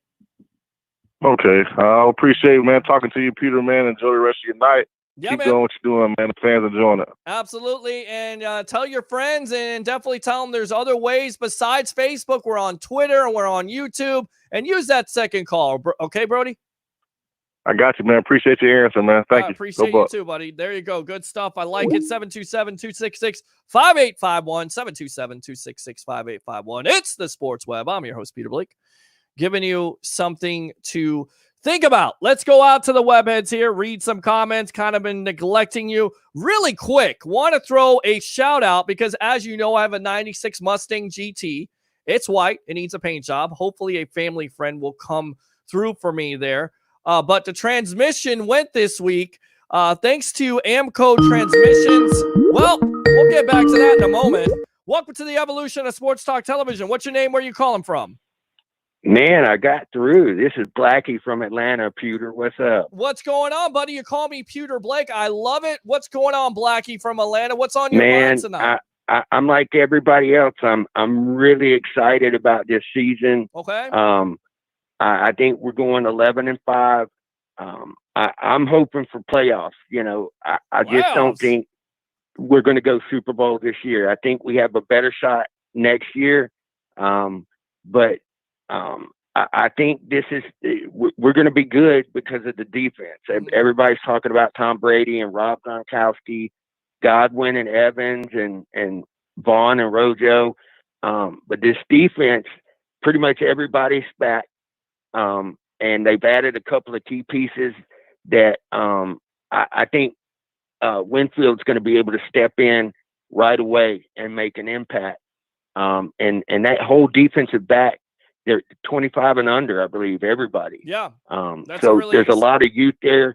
Jamal Dean, he turned it up last year. I think Mike Edwards is going to come on strong this year. So I think, we're going to need the defense, I think, early on to carry us. Because Brady is Brady, but no one's used to him, and he's not used to the team we've got. So I think the offense is going to start slow, and really rely on the defense to keep them in the games. And that certainly may be the case because, and I kind of equate this to basketball, right? Those dream teams, or those teams with the three superstars, the Miami Heat, the Heatles, I guess they call them, with LeBron James and Dwayne Wade and Chris Bosh. And it took them a half a season, almost the whole season, to really get that chemistry. You kind of think that's going to happen here with Brady? I'm not sure, but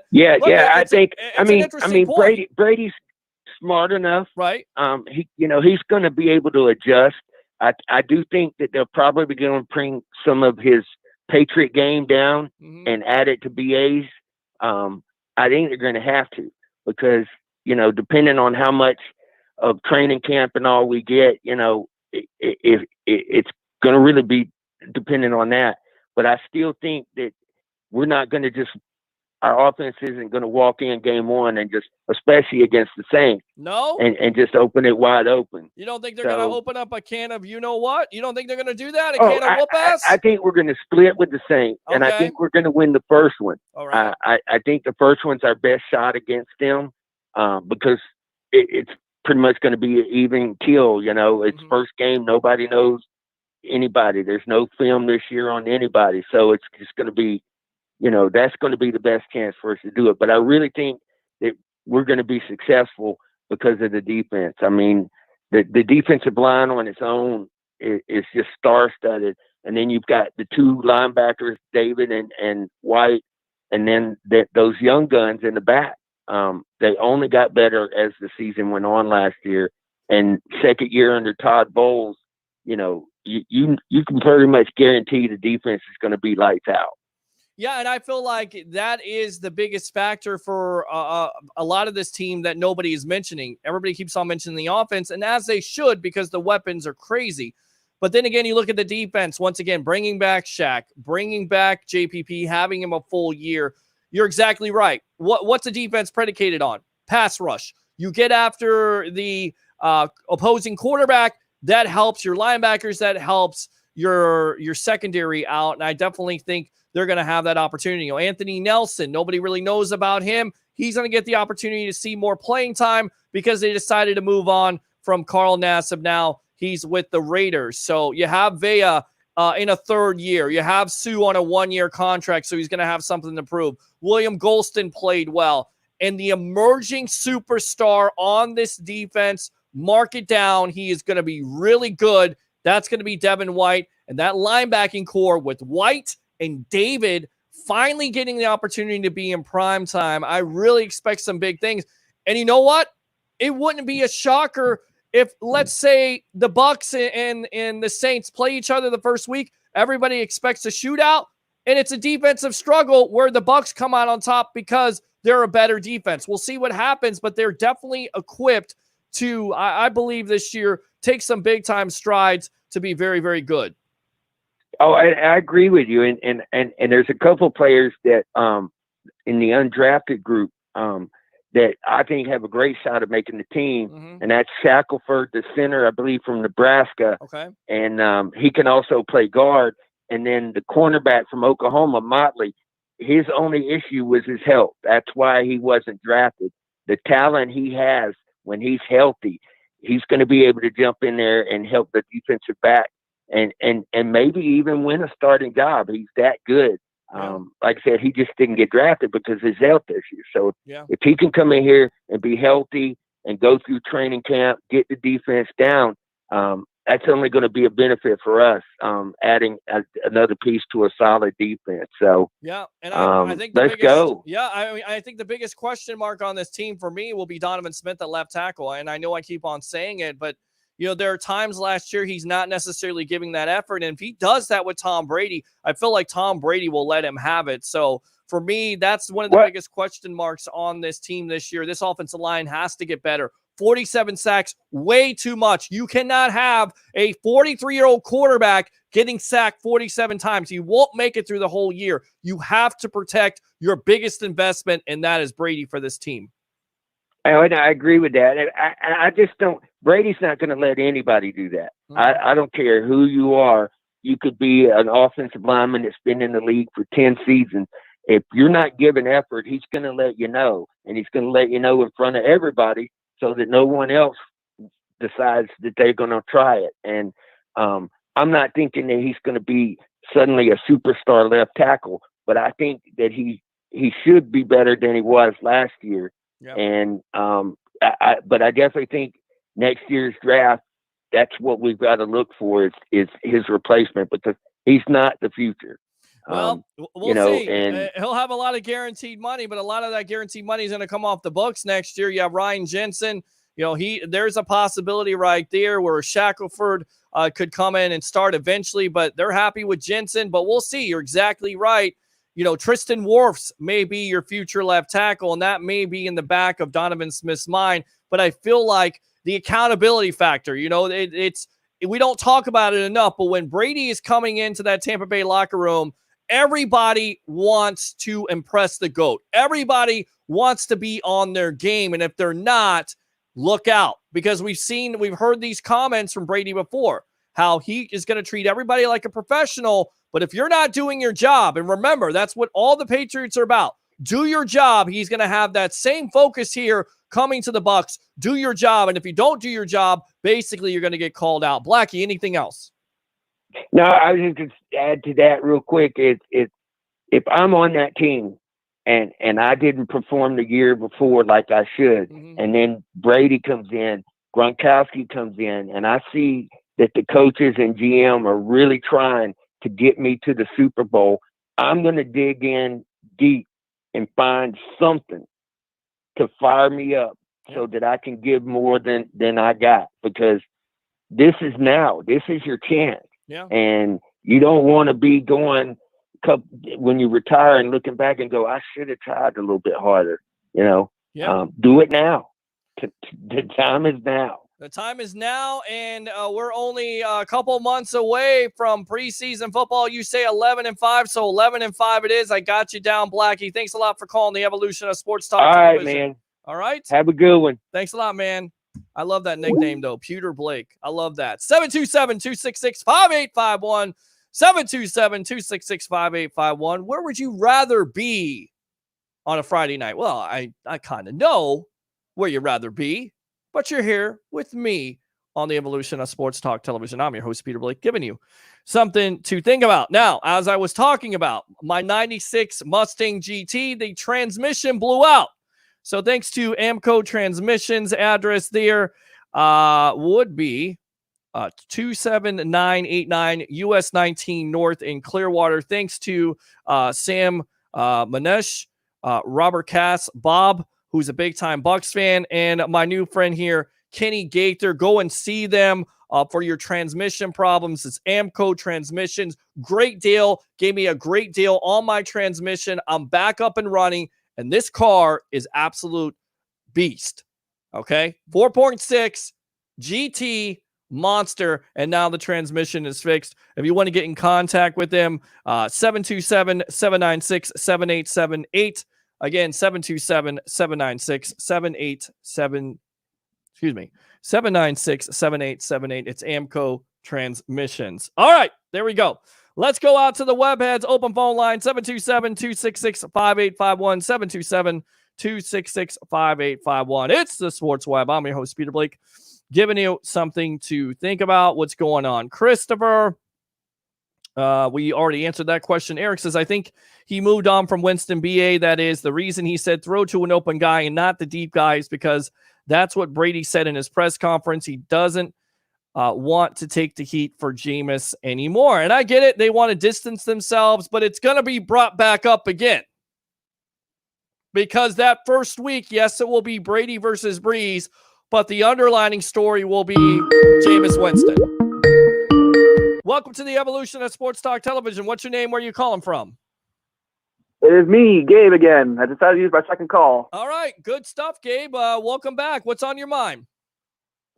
Actually, from the time they were all talking, I actually had some time to think about other things that our team can kind of need at this moment. Okay. Like, there's a bunch of players out there on free agency that we can sign to add, depth in case, a starter goes down or the backups we have are not performing really well. Okay. Jadeveon Clowney's still out there. I know we probably won't have the cap to sign him, but hopefully he could take a pay cut. Yeah, I don't think that's going to happen. Mr. Clowney wants about 18 to 20 million. And Gabe, there's a reason why he's still out there. He wants that type of money. He also wants to go to a situation. Look, he could definitely win now in Tampa, but they don't have 18 to 20 million dollars. Once again, we talked about Larry Warford, the Pro Bowl guard for the Saints. He got cut tonight. A lot of Bucs fans wanting him, but the Bucs don't have the money. They have to have the money in order to sign their draft picks. So unless something amazing happens, I don't see Clowney, but you're exactly right. Clowney still being out there in free agency tells you everything you need to know. He's not just about the situation. He's also about getting that money, namely 18 to $20 million. So we'll see what happens.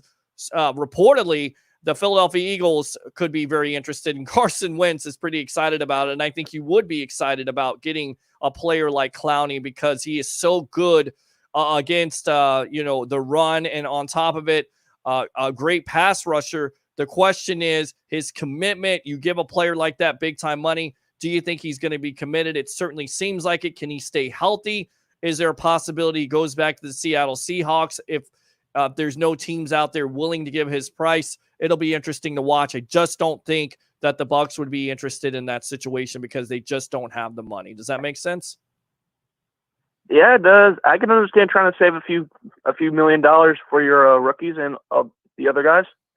Well, you got to sign your rookies. I mean, look, I'm all about going all in. I mean, you're paying $10 million to Rob Gronkowski. So you get a pass rusher you can add to the other side of Shaq and JPP, who still, he's not over the hill by any means.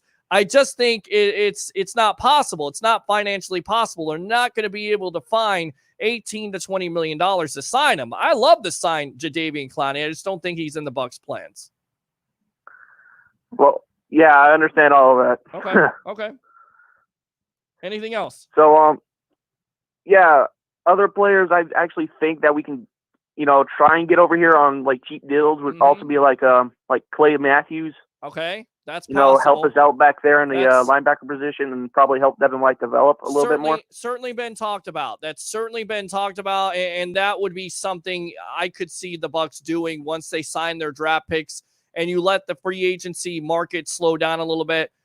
It just depends on what he's going to take, right? And if he wants to get in on this parade where he feels like this team is Super Bowl or bust, because To me, that's the perception around the NFL. That's what you could see. It's Super Bowl or bust. It's the Bucs winning. If he feels like he can help this situation, why not Clay Matthews at a cheap deal? You could definitely see that because he's talked about it in the past month here. Mm-hmm. Yeah. So go ahead.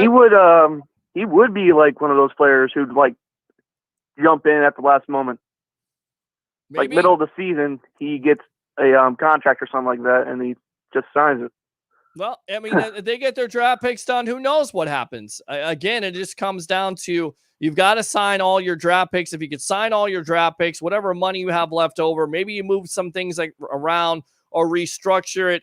You know, the Bucs can make this happen. Maybe not with the Clowney, but with the Clay Matthews, depending on what he wants, it's certainly possible. You can see that possibility. And Clay Matthews, look, he's seen his best days, but he is still a productive player, you would think, and he definitely adds that depth to this team going forward. Anything else, buddy? Yeah, just a couple more things. Okay. I think with what we have right now, I think the Bucs as a franchise has actually a pretty bright future ahead of them. Okay. I know probably about a quarter of our players will probably be gone the next year. You know, Brady might retire, Gronk might follow.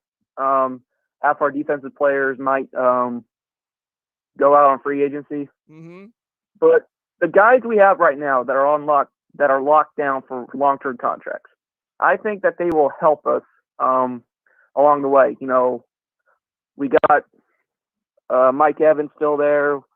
We have Devin White, like you said, he's slowly becoming a superstar. Sure. If not already. Sure. No, go ahead. I'm agreeing with you. Sure, absolutely. No, I agree with you. You have lots of stars on this team that are becoming, getting better. And Devin White, to me, is the most exciting because you look at the opportunity. It's kind of like a Vita Vea, right? A lot of people saying Derwin James. And then Vea finally comes in that second half of his rookie year. He's healthy. He shows the impact. And then his second year, he absolutely blows up. And he makes that defense better by making them number one versus the run with the Sioux. So you have to feel like that same thing could happen with Devin White because now he'll have a second year in this Todd Bowles' defense. He'll be more comfortable. And once again, knock on wood, hopefully he can stay healthy. That was the disappointing thing that started the season. He got a little hurt, a little out of place. But once he got comfortable and his feet under him, he definitely showed why the Bucs made him the 5th overall pick in last year's draft. I mean, back to Vita Vea. I mean, I actually see him as being like, Warren Sapp 2.0 almost. Well, if he picks it up a lot. I think they're different players, but you can definitely see the impact. What's the biggest impact for a defensive tackle? What is it? It's you have to have that penetration. Tackles and sacks. But you also have to have the penetration. And you look at what Vea did against top players in the NFL. He had that penetration. That's why there wasn't a lot of running backs that went over 100 yards. That's why the Bucs were so good. So he was able to penetrate along with Sue. And once those big hosses up front are taking up those double and triple teams, then it's freeing up those guys on the outside. And that's exactly what you want in this 3-4 defense. That gives those opportunities to a Shaq Barrett, to a JPP, to an Anthony Nelson, to other guys that can get after it. So you're exactly right. He can make the same impact as Sapp. They're not the same player. Sapp will take over games. Vea has the opportunity to do it. He just hasn't done it yet. But we've seen flashes of brilliance from Vea last year where he's just scary. He's so big, but it's like he's so agile. And remember the play on the goal line where they run that jumbo package, Tampa Bay Ray Kennedy loves to say, and you give him a catch for a touchdown. So that's how athletic he is. He's athletically gifted. He's big, and he can definitely have that penetration that you want on that defensive line. Plus, I mainly think that Vita Vea was only put on that because Jameis can only throw to defensive players. Okay. All right, Gabe. Good stuff, buddy. Thanks a lot for calling the Sports Web. I appreciate you, okay? All right. One more thing. Yes. I'm actually very happy because I've yet to go back to school, and I've yet to collect bet money because my coach betted that Jameis would be back for the entire season next year. How much was the bet? He owes me $20. Wow. He owes you $20, so you're definitely going to be hanging that over his head, right? Yep. All right. Hello, 30-30 over your head. How old are you? I am 17. Gee, 17 years old. You know, I remember coaches asking me about Final Four picks when I was about your age. So good stuff, man. Keep on doing what you're doing and keep on calling the Sports Web, all right? All righty, daddy. All right, there you go. I mean, that's awesome. 17 years old calling on a Friday night. I mean, we can't do anything anyway. Stuck in the house, but he's 17. My nephew is 15 and he's following football. You better follow football when you're in my family. 727-266-5851. 727-266-5851. It's the Sports Web. I'm your host, Peter Blake, giving you something to think about. Let's go ahead and go out to the webheads. We read that. Sean, chemistry is also a major key as well. We need them on the field when it's safe to work. We have to see the team on the field, not taking away anything, but this is a team sport. 1 or 2 players doesn't put us in the Super Bowl, but I do see us with 11 wins. Makes an impact, Yaj. Definitely makes an impact. Getting the greatest quarterback of all time. Absolutely. All right. Just don't want to be like the Browns, how they were hyped during the offseason and tanked during the regular season. Let's go Bucks and let's get the job done. Lots of hype last year with the Cleveland Browns, right? Odell Beckham, Myles Garrett, all these weapons. You have the backfield with Nick Chubb and Kareem Hunt. And they didn't do anything, did they? I mean, it was a disgrace. Baker Mayfield coming off his first year, not very good. So the offensive line was not good, and that's why they paid attention to it and free agency with going out and getting a Jake Conklin and drafting a player in the draft, which would be Jedarick Wills. So they paid attention to it. That's the way you got to protect your young investment in a Baker Mayfield. Everyone forgets that the team was already a 10-11 win team without Brady and Gronk. It's true, right? Kick here and there. But, being almost as what? Great in horseshoes and hand grenades. And there are points in that season last year where you felt like you wanted to take a grenade and just blow yourself up with some of the opportunities that they had. I mean, this team blew themselves up with the Giants game. You got to kick that field goal. I'm not going to get into it. Get passionate on Friday night about field goals. Field goal kickers got to make that field goal, 34 yards. That's not on Jameis Winston. It wasn't. 1 turnover in that game. Bucks rule, baby. All right, good stuff, Rodney. Every game is a challenge. Everyone that will be playing or gunning to knock the Bucks out have to stay focused on the team. Any word on draft signings? Nothing as of yet. We will have that for you when it happens here on the Evolution of Sports Talk Television. Thanks a lot for tuning in. What was that number again? Oh, there you are, Gabe. Okay, good stuff. Christopher Cole, that 2019 Bucks team was exactly what they were, a 7-9 football team. Well, not according to Coach Arians, they weren't. They had an opportunity to win a lot of games last year. They did. And they shot themselves in the foot. Laugh out loud long as it's not Bugger calling the game. Hey, guys, what's going on? Josh, looking it. All right, good stuff. Christopher, Ben, I mean, we should have won 10 or 11. Ben says, Christopher Cole, that was a 7-win team last year. Defense didn't come on until late in the season. New coaches and players was going to take time to develop. Tampa Bay Ray, that would be old salty Bucks there. Bucks salty, thanks a lot. 3 levels to win a game, offense, defense, and special teams. That's why I'm worried about we haven't talked about look at how many points we left on the board because of missed field goals. He's got to make field goals. He's got to make his field goals. Is that the biggest question, Bucs fans? Is it Matt Gay? Is it Donovan Smith? Is it the offensive line? Is it the secondary? What's your biggest question mark? How many wins on this schedule do you see? What do you think of Coach Arians' comments on Brady throwing the ball down the field or throwing to open people? Or his expectations where he doesn't shy away from this team being a Super Bowl or bust.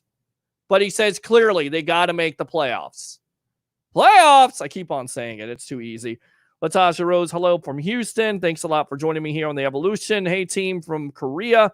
Great to see my Bucks family. Alfred, thanks a lot for tuning in from Korea. That's pretty cool.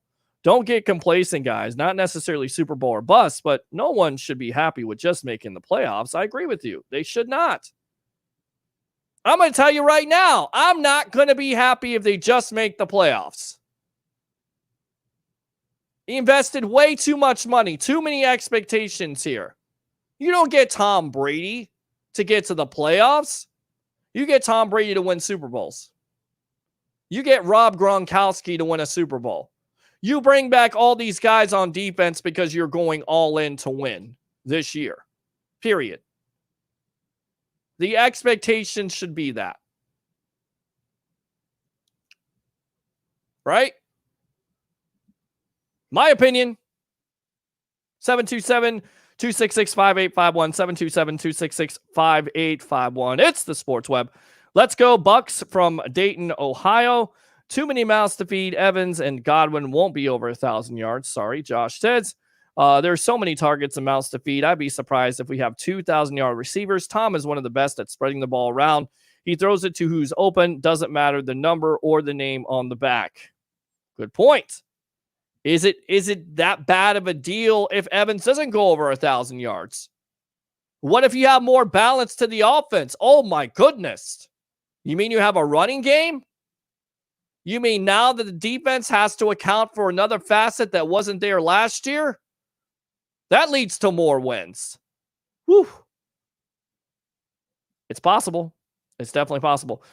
We need to bring in more defense. Clowney would be a huge signing. We can make room by shuffling some contracts. I'm not sure about that, Rob Thompson, but thanks a lot for tuning in from Crew Life there on the Evolution of Sports Talk Television, or Michael Bennett as a rotational player.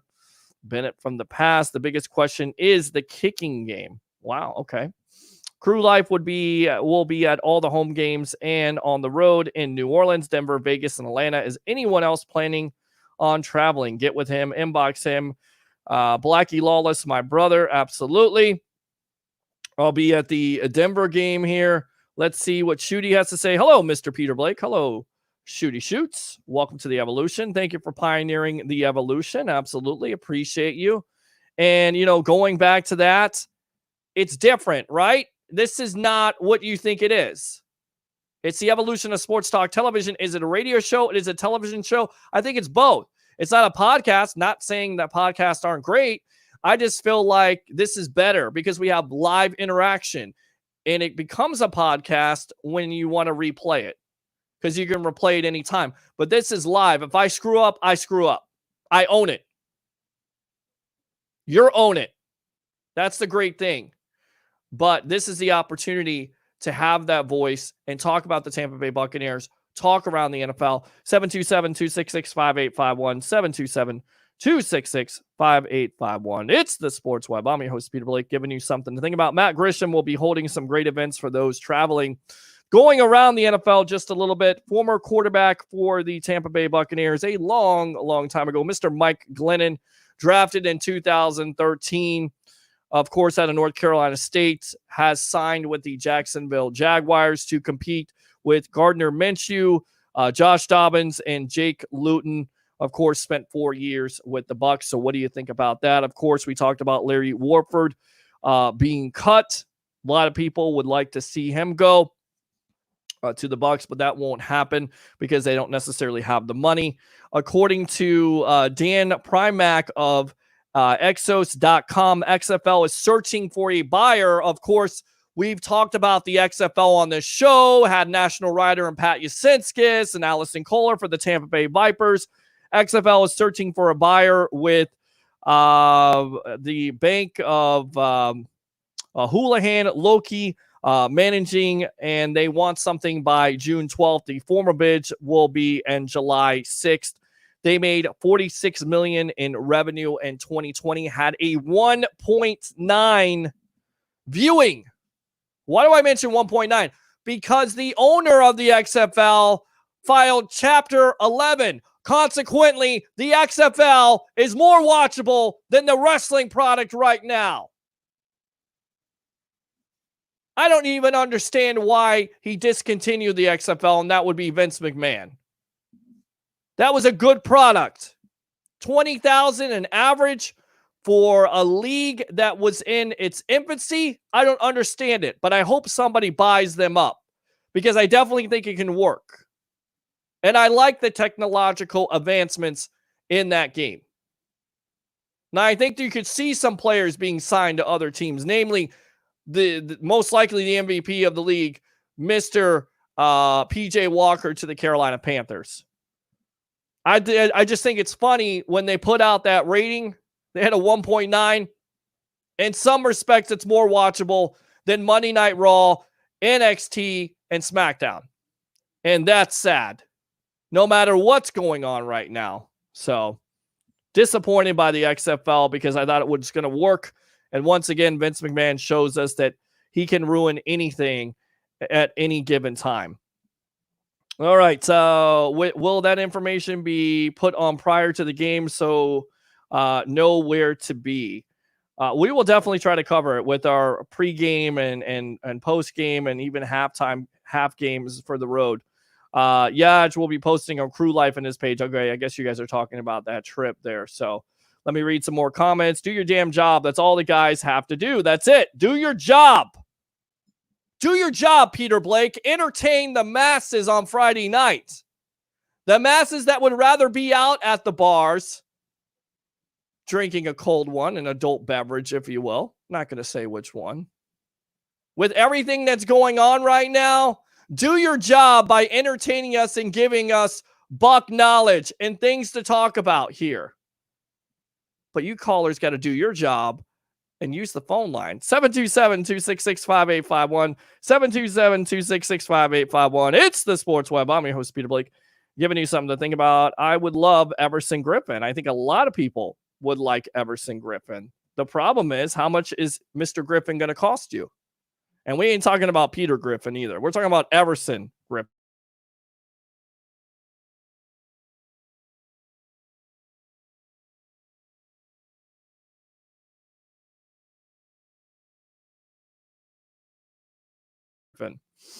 With their little tech.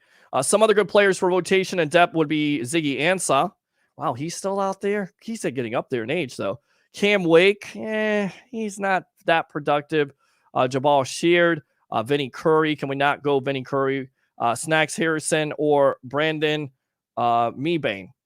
So those players are out there. The Bucs are number 1 year project, not number 2. It's Super Bowl or bust, period. Super Bowl is in Tampa this year. No better opportunity. Agree with you, H.R. Kuhn Sr. Thanks a lot for tuning in to the Evolution. Ziggy Ansah is out there. He is an all-effort type of player. He really is. The question is, can Ansah stay healthy? Right? I mean, that's the reason why guys are out there like an Ansah. You know, you can maybe get him cheap. How cheap? Depending on how much money the Bucs have to give. And we'll see. We'll see what they do when they sign their draft picks and if they want to add to this team. They can certainly do it, right? I mean, the roster is still fluid. If you can add an Ansah, you're not going to add a Clowney. You're not going to add a Warford. But maybe you add another depth piece like a Clay Matthews. Certainly possible. Absolutely. All right, Tom loves the game of football, the preparation, the camaraderie, the feeling on Sunday, especially after win and competing at a high level. That is the greats. That's what makes somebody great. You guys been watching The Last Dance with Michael Jordan and the Chicago Bulls? And there's some people out there that will say Jordan is an a-hole. He's a guy that's going to compete on every level.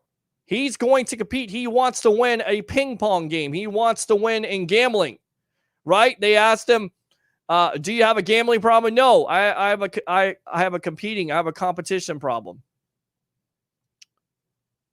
He wants to win. He has that killer instinct. Tom Brady didn't come to Tampa to go to the playoffs. He has that killer instinct. He has that competitive fire. Those juices are still going. He wants to prove Bill Belichick wrong. He wants to prove the world wrong, that he can win without Bill Belichick, if I could talk. Bringing Gronk with them. Having a superstar receiver like Mike Evans and a Chris Godwin and an OJ Howard who has everything to prove with the year that he had last year.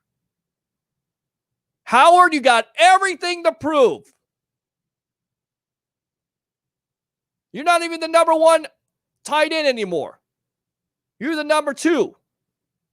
You got every opportunity to excel in this offense under Tom Brady. Definitely going to be excited. Only thing that could ruin the season is COVID-19. Agree. But if you don't think he's not thinking about legacy and making history at this point, you're nuts. Of course he is. He's Tom Brady. The greats always think about legacy. He'll say he's not thinking about legacy. Of course he is. It's what drives great people to be great. Legacy. I want to prove you wrong. Going back to, what was it, The Last Dance. Watch it, by the way. It's very entertaining, no matter if you're a basketball fan or not. What does Jordan say the other night? They thought Clyde Drexler was on my level. Jerry Krause liked him. Everybody was talking about how Drexler and Jordan were the matchup. And what does he say? I had to show him up. He even told Magic Johnson before that game, you know what's going to happen. You think there's a little bit of Tom Brady in there? You think that Brady is thinking the same thing? You know what's going to happen. You give me all these weapons in Tampa. You give me this perfect situation where the division is down and the schedule has 5 primetime games. This is a guy that loves the limelight. He thrives on it. And I guarantee you he's thinking about not only Bill Belichick and the New England Patriots and the legacy he left there, but his last pass. It has to be absolutely eating him alive. The pick 6, the playoff loss. He's licking his chops right now. He's getting ready to have 2020 with more weapons and a more explosive offense than he has ever had. Even that perfect season with Randy Moss and Dante Stallworth and Wes Welker wasn't as good as this. Not even close.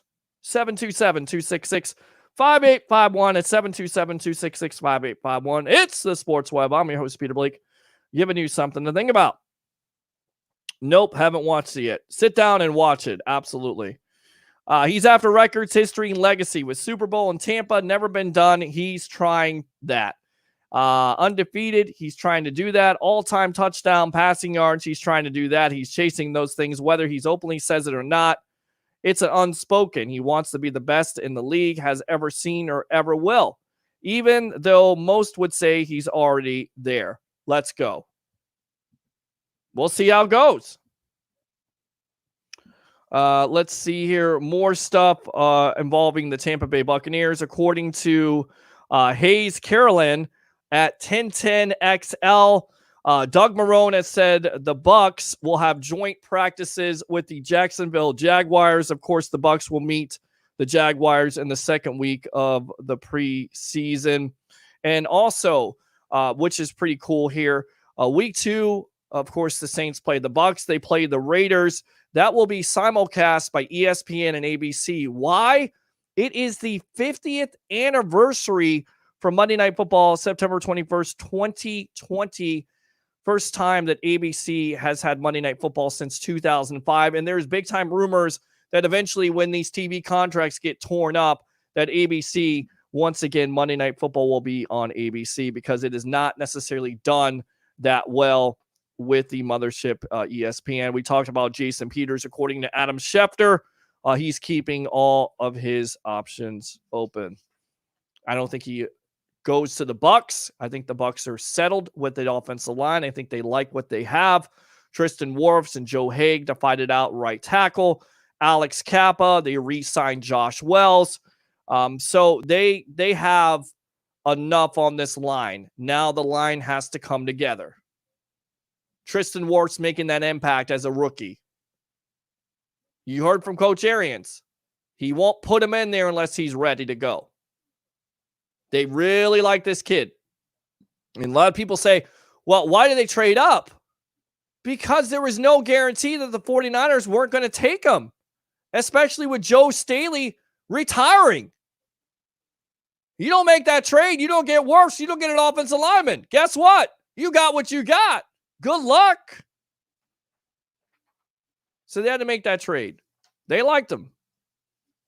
There's a reason why they liked him. Highly athletic. He gets out into that second level. He has things to work on. He could be your potentially left tackle next year. Certainly possible. So let's go ahead and read these comments. Hey, Peter, have you watched Tom versus Time yet on Facebook? It's really good. I got to see that. I got to see that now. Because nothing to watch. I mean, I'm not saying don't watch the Sports Web. Don't watch other shows on here. You got Charles Richardson, Thursday Night Live. Couple Ray on Sunday with Ray Kennedy. Blake Anthony with Sports Talk 49. Plenty of great podcasts on here. Real Bucks Talk, Buck What You Heard. We've talked about those. Go and check those out on bucksreport.com and also check out the articles that we post here. So I have to definitely check that out. A lot of things to watch here. Brady will prove he put Belichick on the map, not vice versa. How better a script to come to a franchise with the worst winning percentage in the NFL history and bring them a championship? It's Hollywood, baby. Right? I mean, Brady wanted to get supposedly into Hollywood. You want to make a Hollywood story? The oldest quarterback in NFL history since Vinny Testaverde. No lie. 20 years in the league, goes from a storied franchise in the New England Patriots to the losingest franchise, who albeit won a Super Bowl, but have been a laughingstock in the NFL. Takes that team, wins the Super Bowl in his own backyard. Better movie than that. And there's certainly a lot of them. With all the remakes they have in Hollywood these days, I'd rather see that movie than some of these remakes. 727-266-5851. 727-266-5851. Blake Anthony, Big P, baby. Thank you very much. Appreciate you. Okay, don't get ahead of yourself there. Bill was the mastermind behind those Giants defenses that won championships. Agree. And he just didn't have the players or continuity in Cleveland, but still brought them to the playoffs. He was, again, the mastermind of the Jets defense and then was offered the head coach, but joined the Pats. They work well with each other. Will continue to do so. It was perfect storm there, and they will be great without each other. But we obviously know, remember who drafted Tom Brady? Bill Belichick. Absolutely. How could you? And by the way, he's on TV right now behind me. That's kind of scary, right? I didn't set that up. I wish I did. Do you like the new setup? I mean, the setup looks good, but doesn't it look better when there's like a live television on and you have highlights instead of just the BR? I like the BR, but it's just the BR, right? You have that on. So it's kind of cool. I mean, that's a big time question with the New England Patriots. They're playing the toughest schedule in the NFL this year. NFL smacked. No more Tom Brady. You get the toughest schedule. Congratulations. Are they the biggest loser? Jarrett Stidham, 23 years old. Can he get it done? A lot of people say they like him.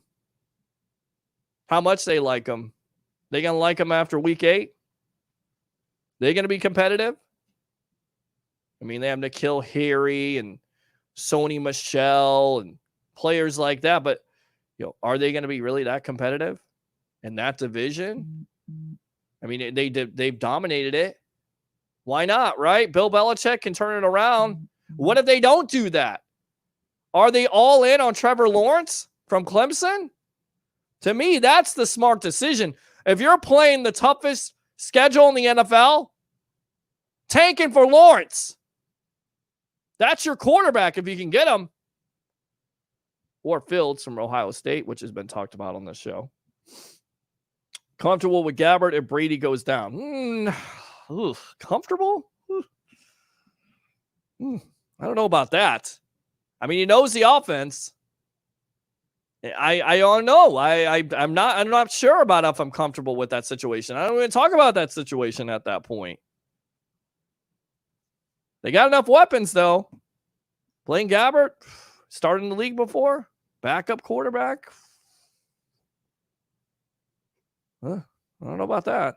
Remember? Okay, we went into that.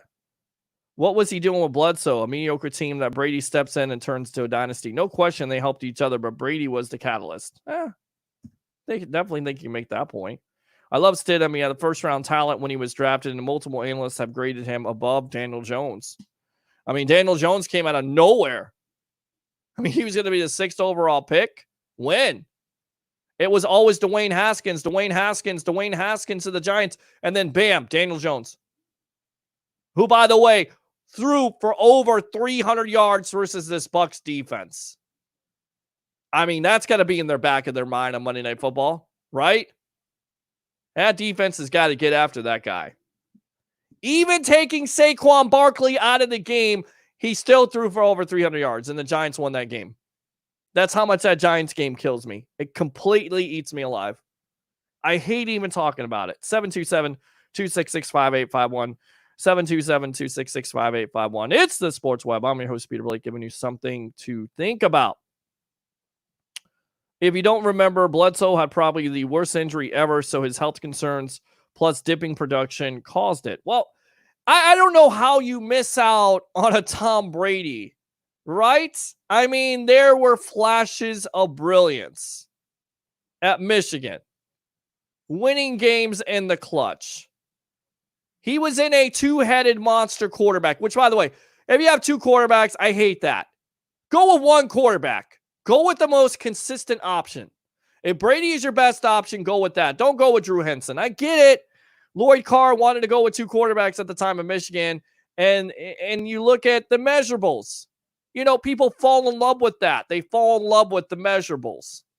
Well, what was his time? Does he have a great arm? Guy's a winner. Guy won multiple games at Michigan in the fourth quarter. It was all there. Scouts missed it. 6th round. How many quarterbacks got picked? Ask Tom Brady today. He still will tell you. He'll still remind everybody that he got picked in the 6th round. That is his motivating force. That's the reason why he's the greatest of all time. Right there. Motivating forces. We go back to the Jordan rule, right? Or what he said about Clyde Drexler. I motivated myself. Oh, you don't think I'm going to be good? Oh, okay, cool. I'm going to show you. Brady still has that. I don't care what he can do athletically.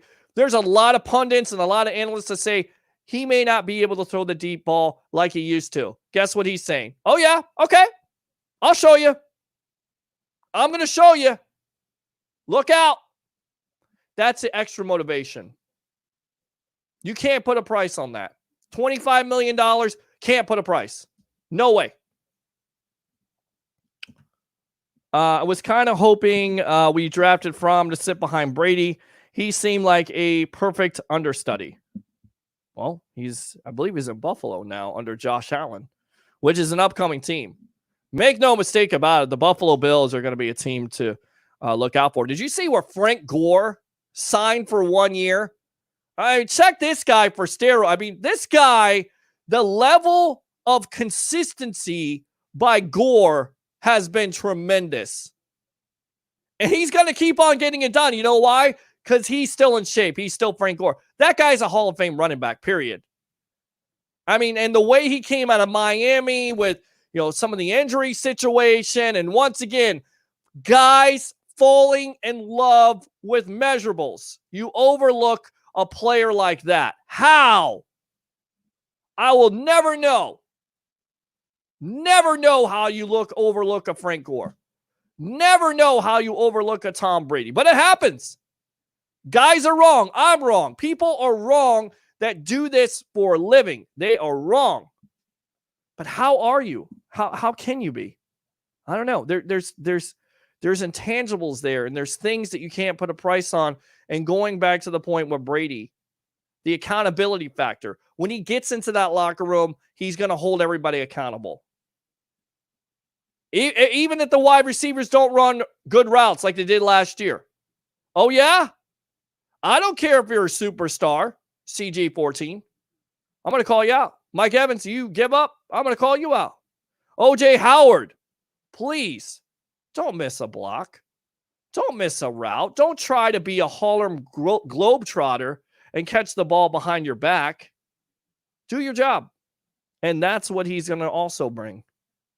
That extra motivation, that extra fire. Oh, he can't get it done. Okay, cool. We'll see. I mean, I remember Gabe, but you weren't even born yet. Brady has always been the ultimate gamer. Mr. Clutch will snatch your heart out. Love it. And I'll tell you right now, doing this sports talk show and talking about various sports like basketball. And I always have people tell me, LeBron James, greatest player of all time. I know it's the most overused debate on sports talk television, sports talk radio. But here's the problem of where I don't think LeBron James is the greatest of all time. Killer instinct. Is he going to rip your heart out? Not in my opinion. Michael Jordan will rip your heart out. Kobe Bryant, the Black Mamba, will rip your heart out. Tom Brady will rip your heart out. LeBron James, That's where I go with the greatest argument. Fair or not, some guys have it, others don't. They just don't. So, all right. Henson, let's see here.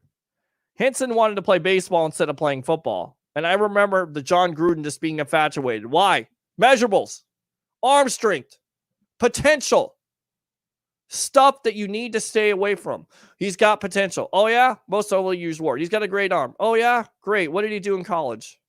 What did he do? What did he do when he got the opportunity? Nothing. Not even a great baseball player. Good for him. He felt like he can make more money in baseball. Good for him. There's been other athletes that have done it before. Charlie Ward. Still want to see him in the NFL play quarterback. Way back. I felt like if he was a quarterback now, he would work in the NFL. What the landscape. Never to be. Wanted to play basketball instead. So, other athletes have done it in the past. Remember, too, Damon Herod was back up to Bledsoe. Bill had foresight to put Brady in ahead of him when Drew went down. Bill made the call, and Brady made the most of it. He sent Herod, who knows what happens. Gore is tough for real. He really is. I mean, signing a contract. I mean, how many years is this guy going to get it done? And he's still productive. It's not like he's hanging on by a thread. I mean, he's not. I mean, when he goes to the New York Jets, he's going to take carries away from Le'Veon Bell. Hell, he may push Le'Veon Bell out of the starting role. Why? He wants it. He's got that killer instinct. Hey, Bell, you wanted your contract. You did nothing to earn it. I'm Frank Gore.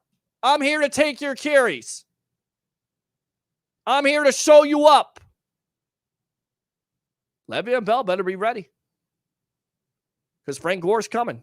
He's got that killer instinct. Still getting it done. Still with that fire and that passion in his eye. LeBron does have killer instinct. Bucks have too many coaches not to win. We'll disagree with the LeBron killer instinct. I haven't seen it enough, but he has had times in his career. Just not as much as Jordan. Sorry. 16 years. LeBron is also more team player that elevates everybody who comes near. Killer instinct, maybe not an assassin like Jordan or Kobe, but unique and great in his own lane. Nobody ever played basketball with the freakish ability and longevity the King has. That's a fair statement. But then again, put him in that generation where defense was hard-nosed, like Jordan had. I don't want to get into it, but I mean, you've got to feel like the NBA is somewhat watered down, right? I mean, there really is no defense. It's a 3-point game. He's the biggest player in the NBA. He is freakish. He does a lot of things. He's going to go down as one of the greatest players of all time. But when you're comparing him to the greatest, and when you're saying Jordan didn't make his team better, yes, he did. And he did it by not going out and recruiting players from other teams. That has always been my biggest fault with LeBron James. I'm just saying. If you're great and you can make everybody around you great. Jordan, for a couple years there, could not get past the Pistons. What did he do? Upped his game. Got better. Look at the Bucks situation. Right? If it doesn't work out this year, you feel like Tom Brady will make everybody else better, no matter what. He's not going to go out and try to recruit, other players. I mean, that Jordan-LeBron argument, that's where you lose me. Because he can do so much, but then he didn't have to go out and get his own team. Jordan didn't have to do that. He just made himself better. And he made everybody else around him better. And he changed the way he played the game. He didn't always have to have a ball to make the impact. He could play defense. He could make other players better. And he had Scottie Pippen. So. All right. Bill Russell, GOAT. Top 3 easily, maybe. 11-2 of them as a player, head coach at the same time. Well, it's 2020. That's what they do. It is what they do. It's what we do here on the Sports Web. So you want to get on this conversation. I know we went to basketball. It's okay.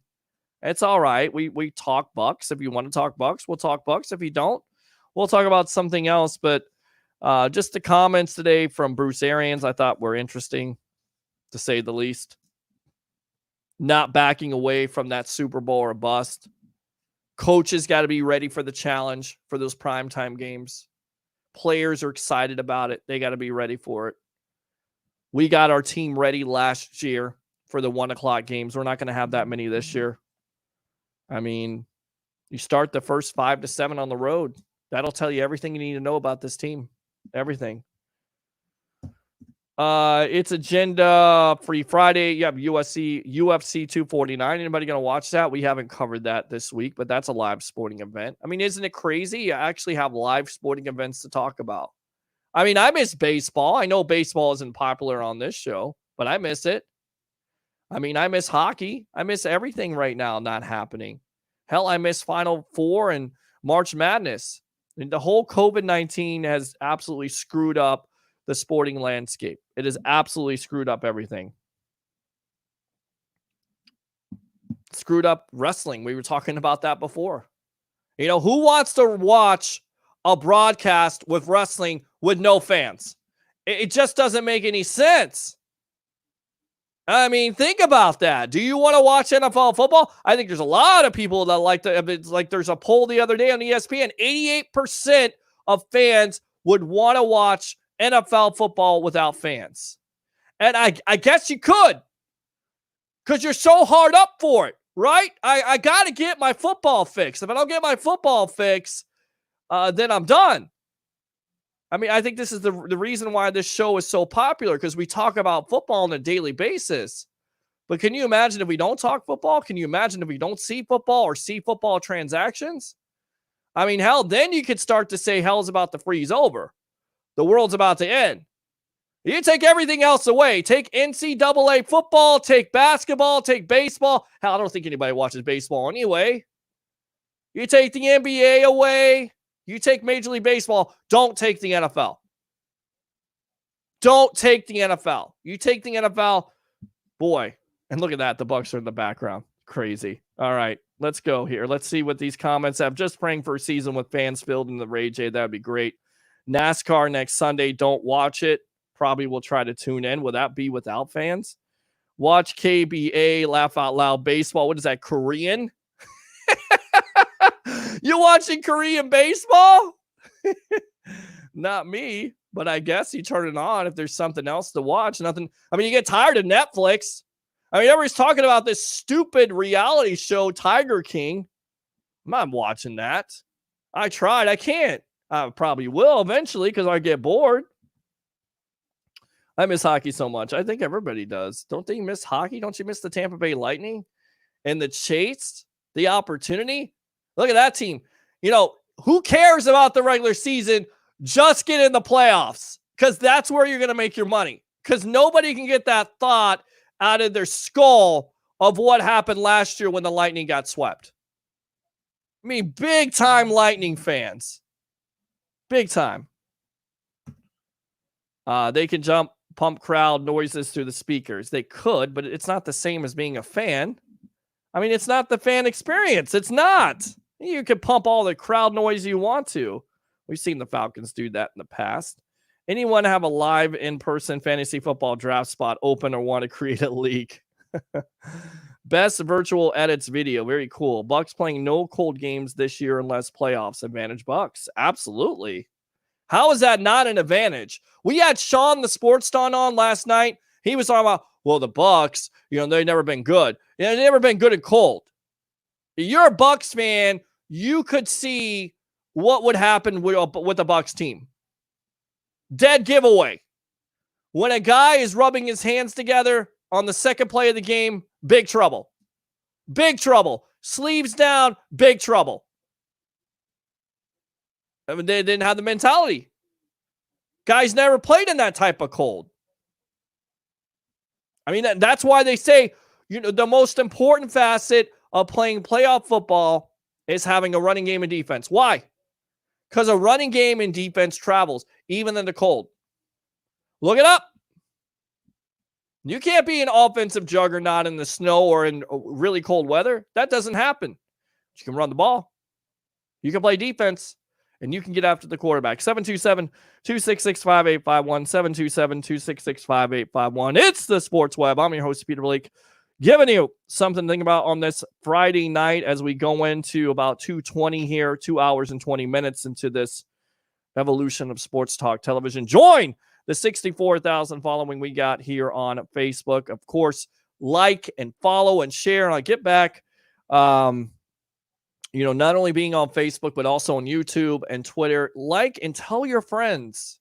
If there is no alternative and you're tired of watching Korean baseball, you have something that you can tune into. You have something that you can be a part of. You have something that you can interact with and have an opinion and have a voice and say what's on your mind. And definitely come strong to the mic. 727-266-5851. 727-266-5851. Feel like the Lightning after last year's letdown were going to be a serious sleeper, you think?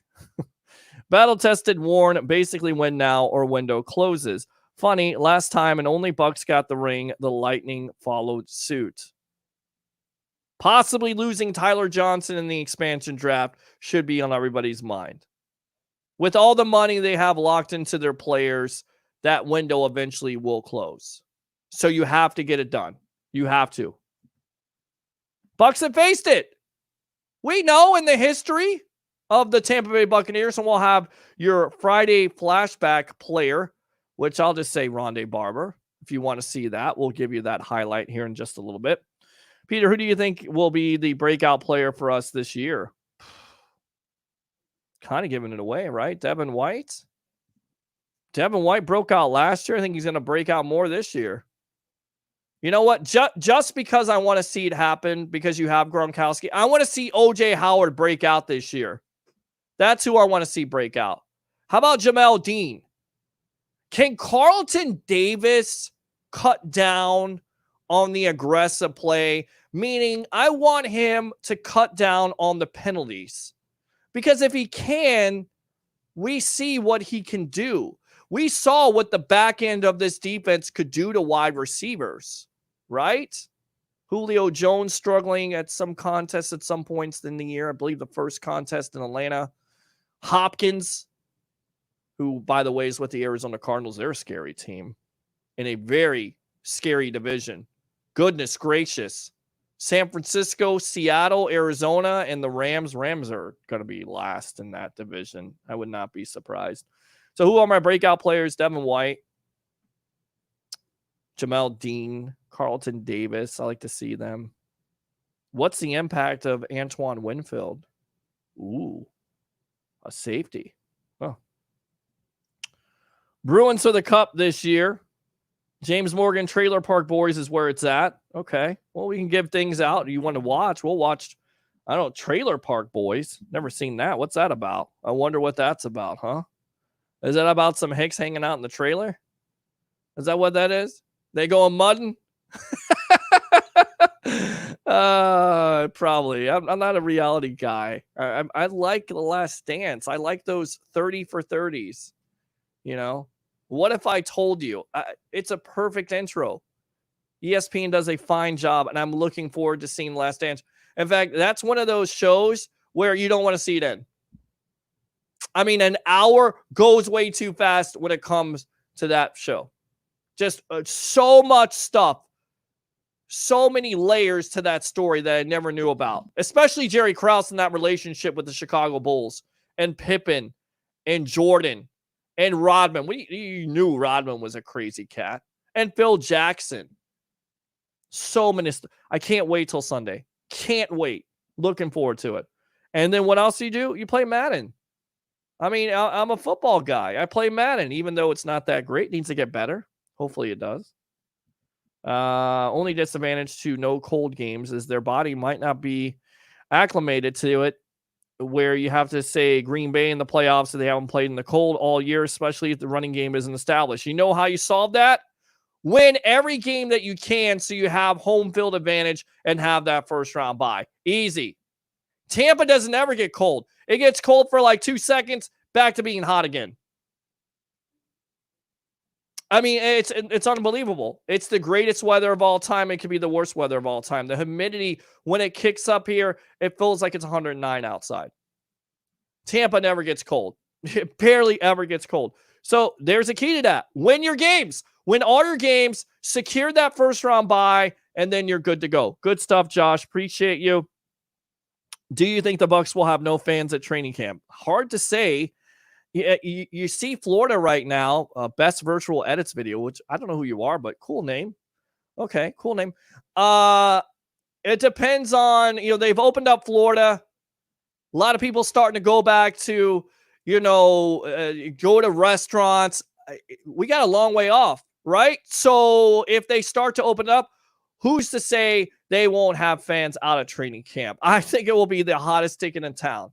So to answer your question, if everything is back to normal again, I can certainly see a lot of fans coming out and supporting this team. Antoine Winfield will be a breakout player. Bank it. I hope so. I mean, the kid's got the DNA. I mean, we can't overstate that, right? I mean, Chris Sims, Phil Sims, people, Chris Sims didn't necessarily work out, but this kid gets it. Not to say that a guy can't come in here and play for, Christian McCaffrey, his father, Ed McCaffrey, Easy Ed, for the Denver Broncos. Talented wide receiver for the Giants and the Broncos, namely the Broncos, right? Gets it done. Christian McCaffrey getting it done. Can Winfield join a guy like McCaffrey? Absolutely. He's got everything that you want in a player to get it done for this secondary. Ball hawk. Good DNA. Good system. Complicated. May take him a little bit of time. But I definitely think he's going to get every opportunity. So, good stuff. No, I want to see Ryan Smith break out. Break out where? He's got special teams player. Rookie Winfield, future superstar. Reminds me of a better Earl Thomas. Boy, and that's a great comparison, isn't it? I mean, if he could be Earl Thomas, wow. Or Ed Reed, you got a good value there. Our whole situation with Earl Thomas, we'll get into that on Monday. We haven't really touched upon that. That's a crazy situation. Crazy. There's Johnny Dean. What's going on, Johnny Dean? Jamel Dean was already a breakout. Not my problem. People didn't notice. If you even forget how good Rodman is, just remember MJ went to Vegas to find him like the Hangover. I mean, I know. I mean, Rodman was such... Look, when Pippen is missing all that time, Rodman's the guy. Rod the Bod is the guy. And I remember him doing the whole wrestling matches with Karl Malone and still playing for the Bulls. That's why the Bulls were cool. That's why it didn't work out in San Antonio. Too structured. Phil Jackson, Zen Master, mind games. They have a structure there, but they believe in what they do. So they trust him to do those kind of things. Maybe not the best opportunity to let him go to Vegas. Just saying. Guy's a big partier, hanging out with Carmen Electra. I mean, hey, easy on the eyes. I definitely probably be hanging out with Carmen Electra instead of playing basketball at that point.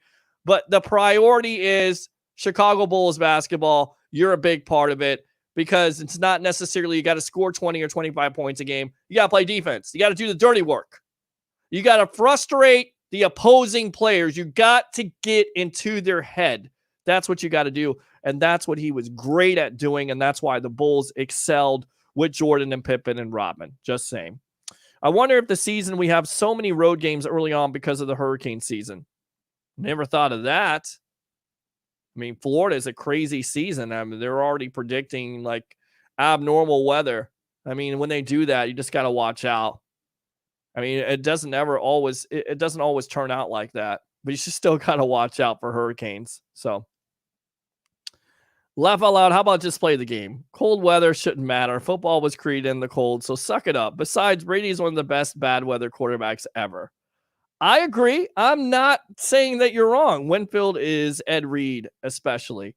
All right, so let's go out to our Friday night flashback here on the Sports Web. Great highlights here of Rondé Barber on the evolution of Sports Talk Television. We'll come back. We'll take your phone calls, or we'll end it for the night on the evolution of Sports Talk Television. Enjoy. Only a three-man rush. And intercepted by Rondé. Ball's got to come out. Like DeMar's pass intercepted. Rondé Barber. Brooks throws and it's intercepted by Rondé Barber. Barber heading for the end zone. Touchdown. It's too wide. What a timing by Rondé Barber. It flew up from the corner to make the stop.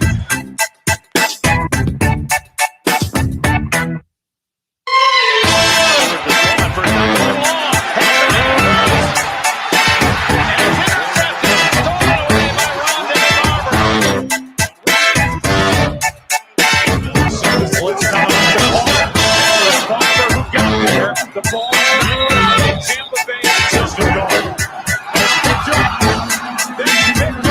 Who else? Rondé Barber. The Tampa Bay Buccaneers arrived in the Super. All right, there you go. Welcome back to the evolution of Sports Talk Television. It's the Sports Web. I'm your host, Peter Blake, giving you something to think about. Watching those highlights, I always thought it was Simeon Rice that caused that turnover, not the one he returns for 92 yards, the early one. I thought it was Simeon Rice. It was Rondé Barber. Rondé Barber was everywhere in that game, and I still, to this day, will never understand how he's not got voted into the Hall of Fame. NFL, you got to do better. NFL writers, you got to do better. You guys vote on this stuff. He was a primetime player. Was he in a defense that helped him out to a certain degree? Yes, so was Jerry Rice. He was in a great offense called the West Coast. So was Joe Montana. What's your point? Put Rondé Barber in the Hall of Fame. Enough with it. Do I think Mike Alstott is a Hall of Famer? No, I do not. I don't think he has the stats. Get Rondé in the Hall, damn it. I agree. I mean, how is he not in the Hall of Fame by now? And we're still talking about not John Lynch and Rondé Barber? Two integral parts of that Bucs defense. Look at what they did in the playoffs during that time. San Francisco 49ers with Garcia and Owens, a top-notch offense, shut down. Nothing. Goodbye. Philadelphia Eagles, shut down. Goodbye. Oakland Raiders, top offense that year with Rich Gannon, shut down. Goodbye. Great team. Great players. Don't get it. Don't understand it. No. All right. So I think we're just going to wrap it up here. Great show as always. Thanks a lot for tuning in to the evolution. All the callers, especially the guest here, newest writer for Bucs Report, Jeremy Morrow, the old salty Buck. We had Tampa Bay Ray Kennedy, and of course we had all your calls. All right, let's go out to the phone lines. Welcome to the evolution of Sports Talk Television. What's your name? Where are you calling from? And they're gone. So I don't know what that was all about. You wanted to ring the phone? Okay, cool. All right. So yeah, thanks to all the guests and all the storylines tonight. What do you think of the schedule? What do you think of BA's comments? We'll have that up for you. Once again, go like and follow us on Bucs Report. Join the 64,000. I want 65 here. I want 66. I want 70. The sky's the limit for this platform. Definitely go on YouTube and Twitter and join us on Monday night for the evolution of Sports Talk Television Nightly on Bucks Report. It's the Sports Web. I'm your host, Peter Blake. Have a great weekend.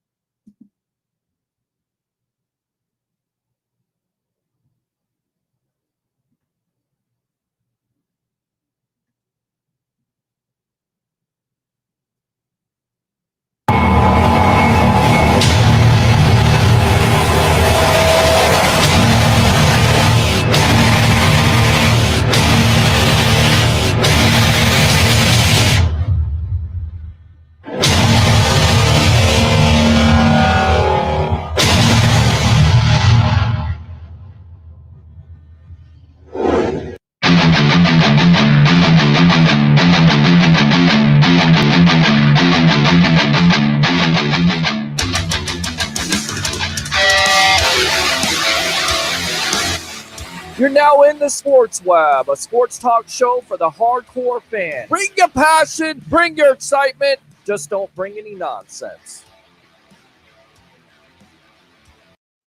At Life's a Beach Realty, we're all about life on the beach. Stunning Panama City Beach and one of the most beautiful properties on the Gulf Coast, Shores of Panama. Radiant, elegant, and spectacular. Steps away from white sugar sand. Every room overlooks the turquoise of the Gulf of Mexico. Come in for your tour today. Life's a Beach Realty is your gateway to Shores of Panama, the shores, and a whole lot more.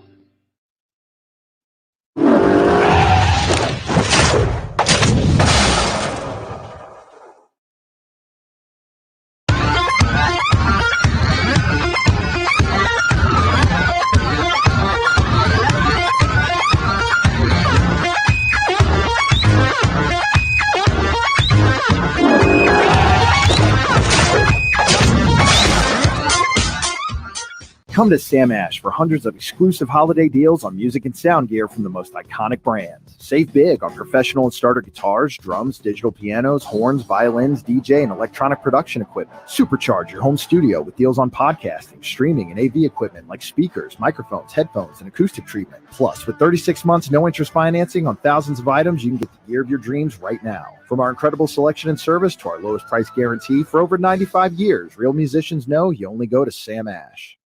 My dad had a heart attack at 56 years old.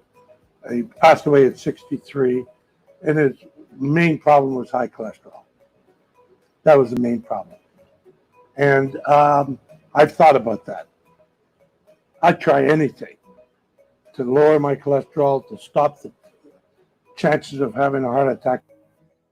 When I retired, I really had to be conscious about what I put into my body. Interestingly, I was also told I should probably take a statin. And I've always resisted medication like that because it feels unnatural to me. And so when I heard about this product that can naturally lower my cholesterol, lower my risk of heart disease and other types of conditions that come from having high cholesterol, I jumped on it. Has a lot of fiber in this, so it keeps you regular. It makes you feel good. And actually, interesting, it tastes good. You know, sometimes you see these things and you wonder what it's going to taste like. This one actually tastes really good. In fact, my kids even like have. Here's a sobering reminder. Heart disease is the #1 cause of death for men and women. No wonder staying heart healthy is so very important these days. And we're learning that a few healthy choices can help prevent heart disease. Enter the inventor of Gatorade, Dr. J. Robert Cade. No secret what Cade and Gatorade did for thirst and performance. And Dr. Cade's Cholesterade is so much more than a thirst quencher. Cholesterade is a refreshing, high-fiber natural drink that could dramatically lower cholesterol and reduce the risk of heart disease. In fact, Cholesterade has twice the fiber of any other product on the market today. Independent studies show that 2 daily servings of Cholesterade can stunningly lower bad cholesterol by up to 20%. Dr. Cade knew firsthand the troubles of high cholesterol and adverse side effects of cholesterol-lowering prescription medications, also known as statins. Dr. Cade knew that a daily increase in fiber could lower the levels of cholesterol, so Dr. Cade invented Cholesterade as much for himself as anybody. Cholesterate is a powder that is mixed with water or juice. Cholesterate is all natural, no preservatives, gluten-free, and probiotic with natural flavors. Studies have shown lower cholesterol numbers without the use of prescription medication. Cholesterate helps all people looking to add fiber to their diet. Cholesterate, combined with a healthy diet and exercise, can help you get your cholesterol under control. Entertainer Rod Adams personally knows the benefits of Cholesterate. Hey, my name is Ron Adams. You may know me as an entertainer from maybe one of my shows, like my eldest show. But I'm also a 55-year-old guy that needs to stay in shape. I realized that my cholesterol was getting way out of hand. I went to the doctor and he said, you need to do something. But there wasn't anything to do other than maybe get on a statin, which I already knew was dangerous. And then I found out about cholesterol. Started taking it 3 times a day. 8 weeks later, my cholesterol dropped dramatically from over 300 to under 200. The good cholesterol went from 18 to 36. Cholesterol is what's keeping me healthy. Independent studies have shown that Cholesterate users have seen their bad cholesterol drop by more than 21%. Triglycerides drop by some 50%. And good cholesterol improve by nearly 13%. Cholesterate supports digestive health. It has 3 great tasting flavors and has become the future in the fight for lowering bad cholesterol. You can find Cholesterate by ordering at www.cholesterate.com. You can find it on Amazon and at major retailers nationwide.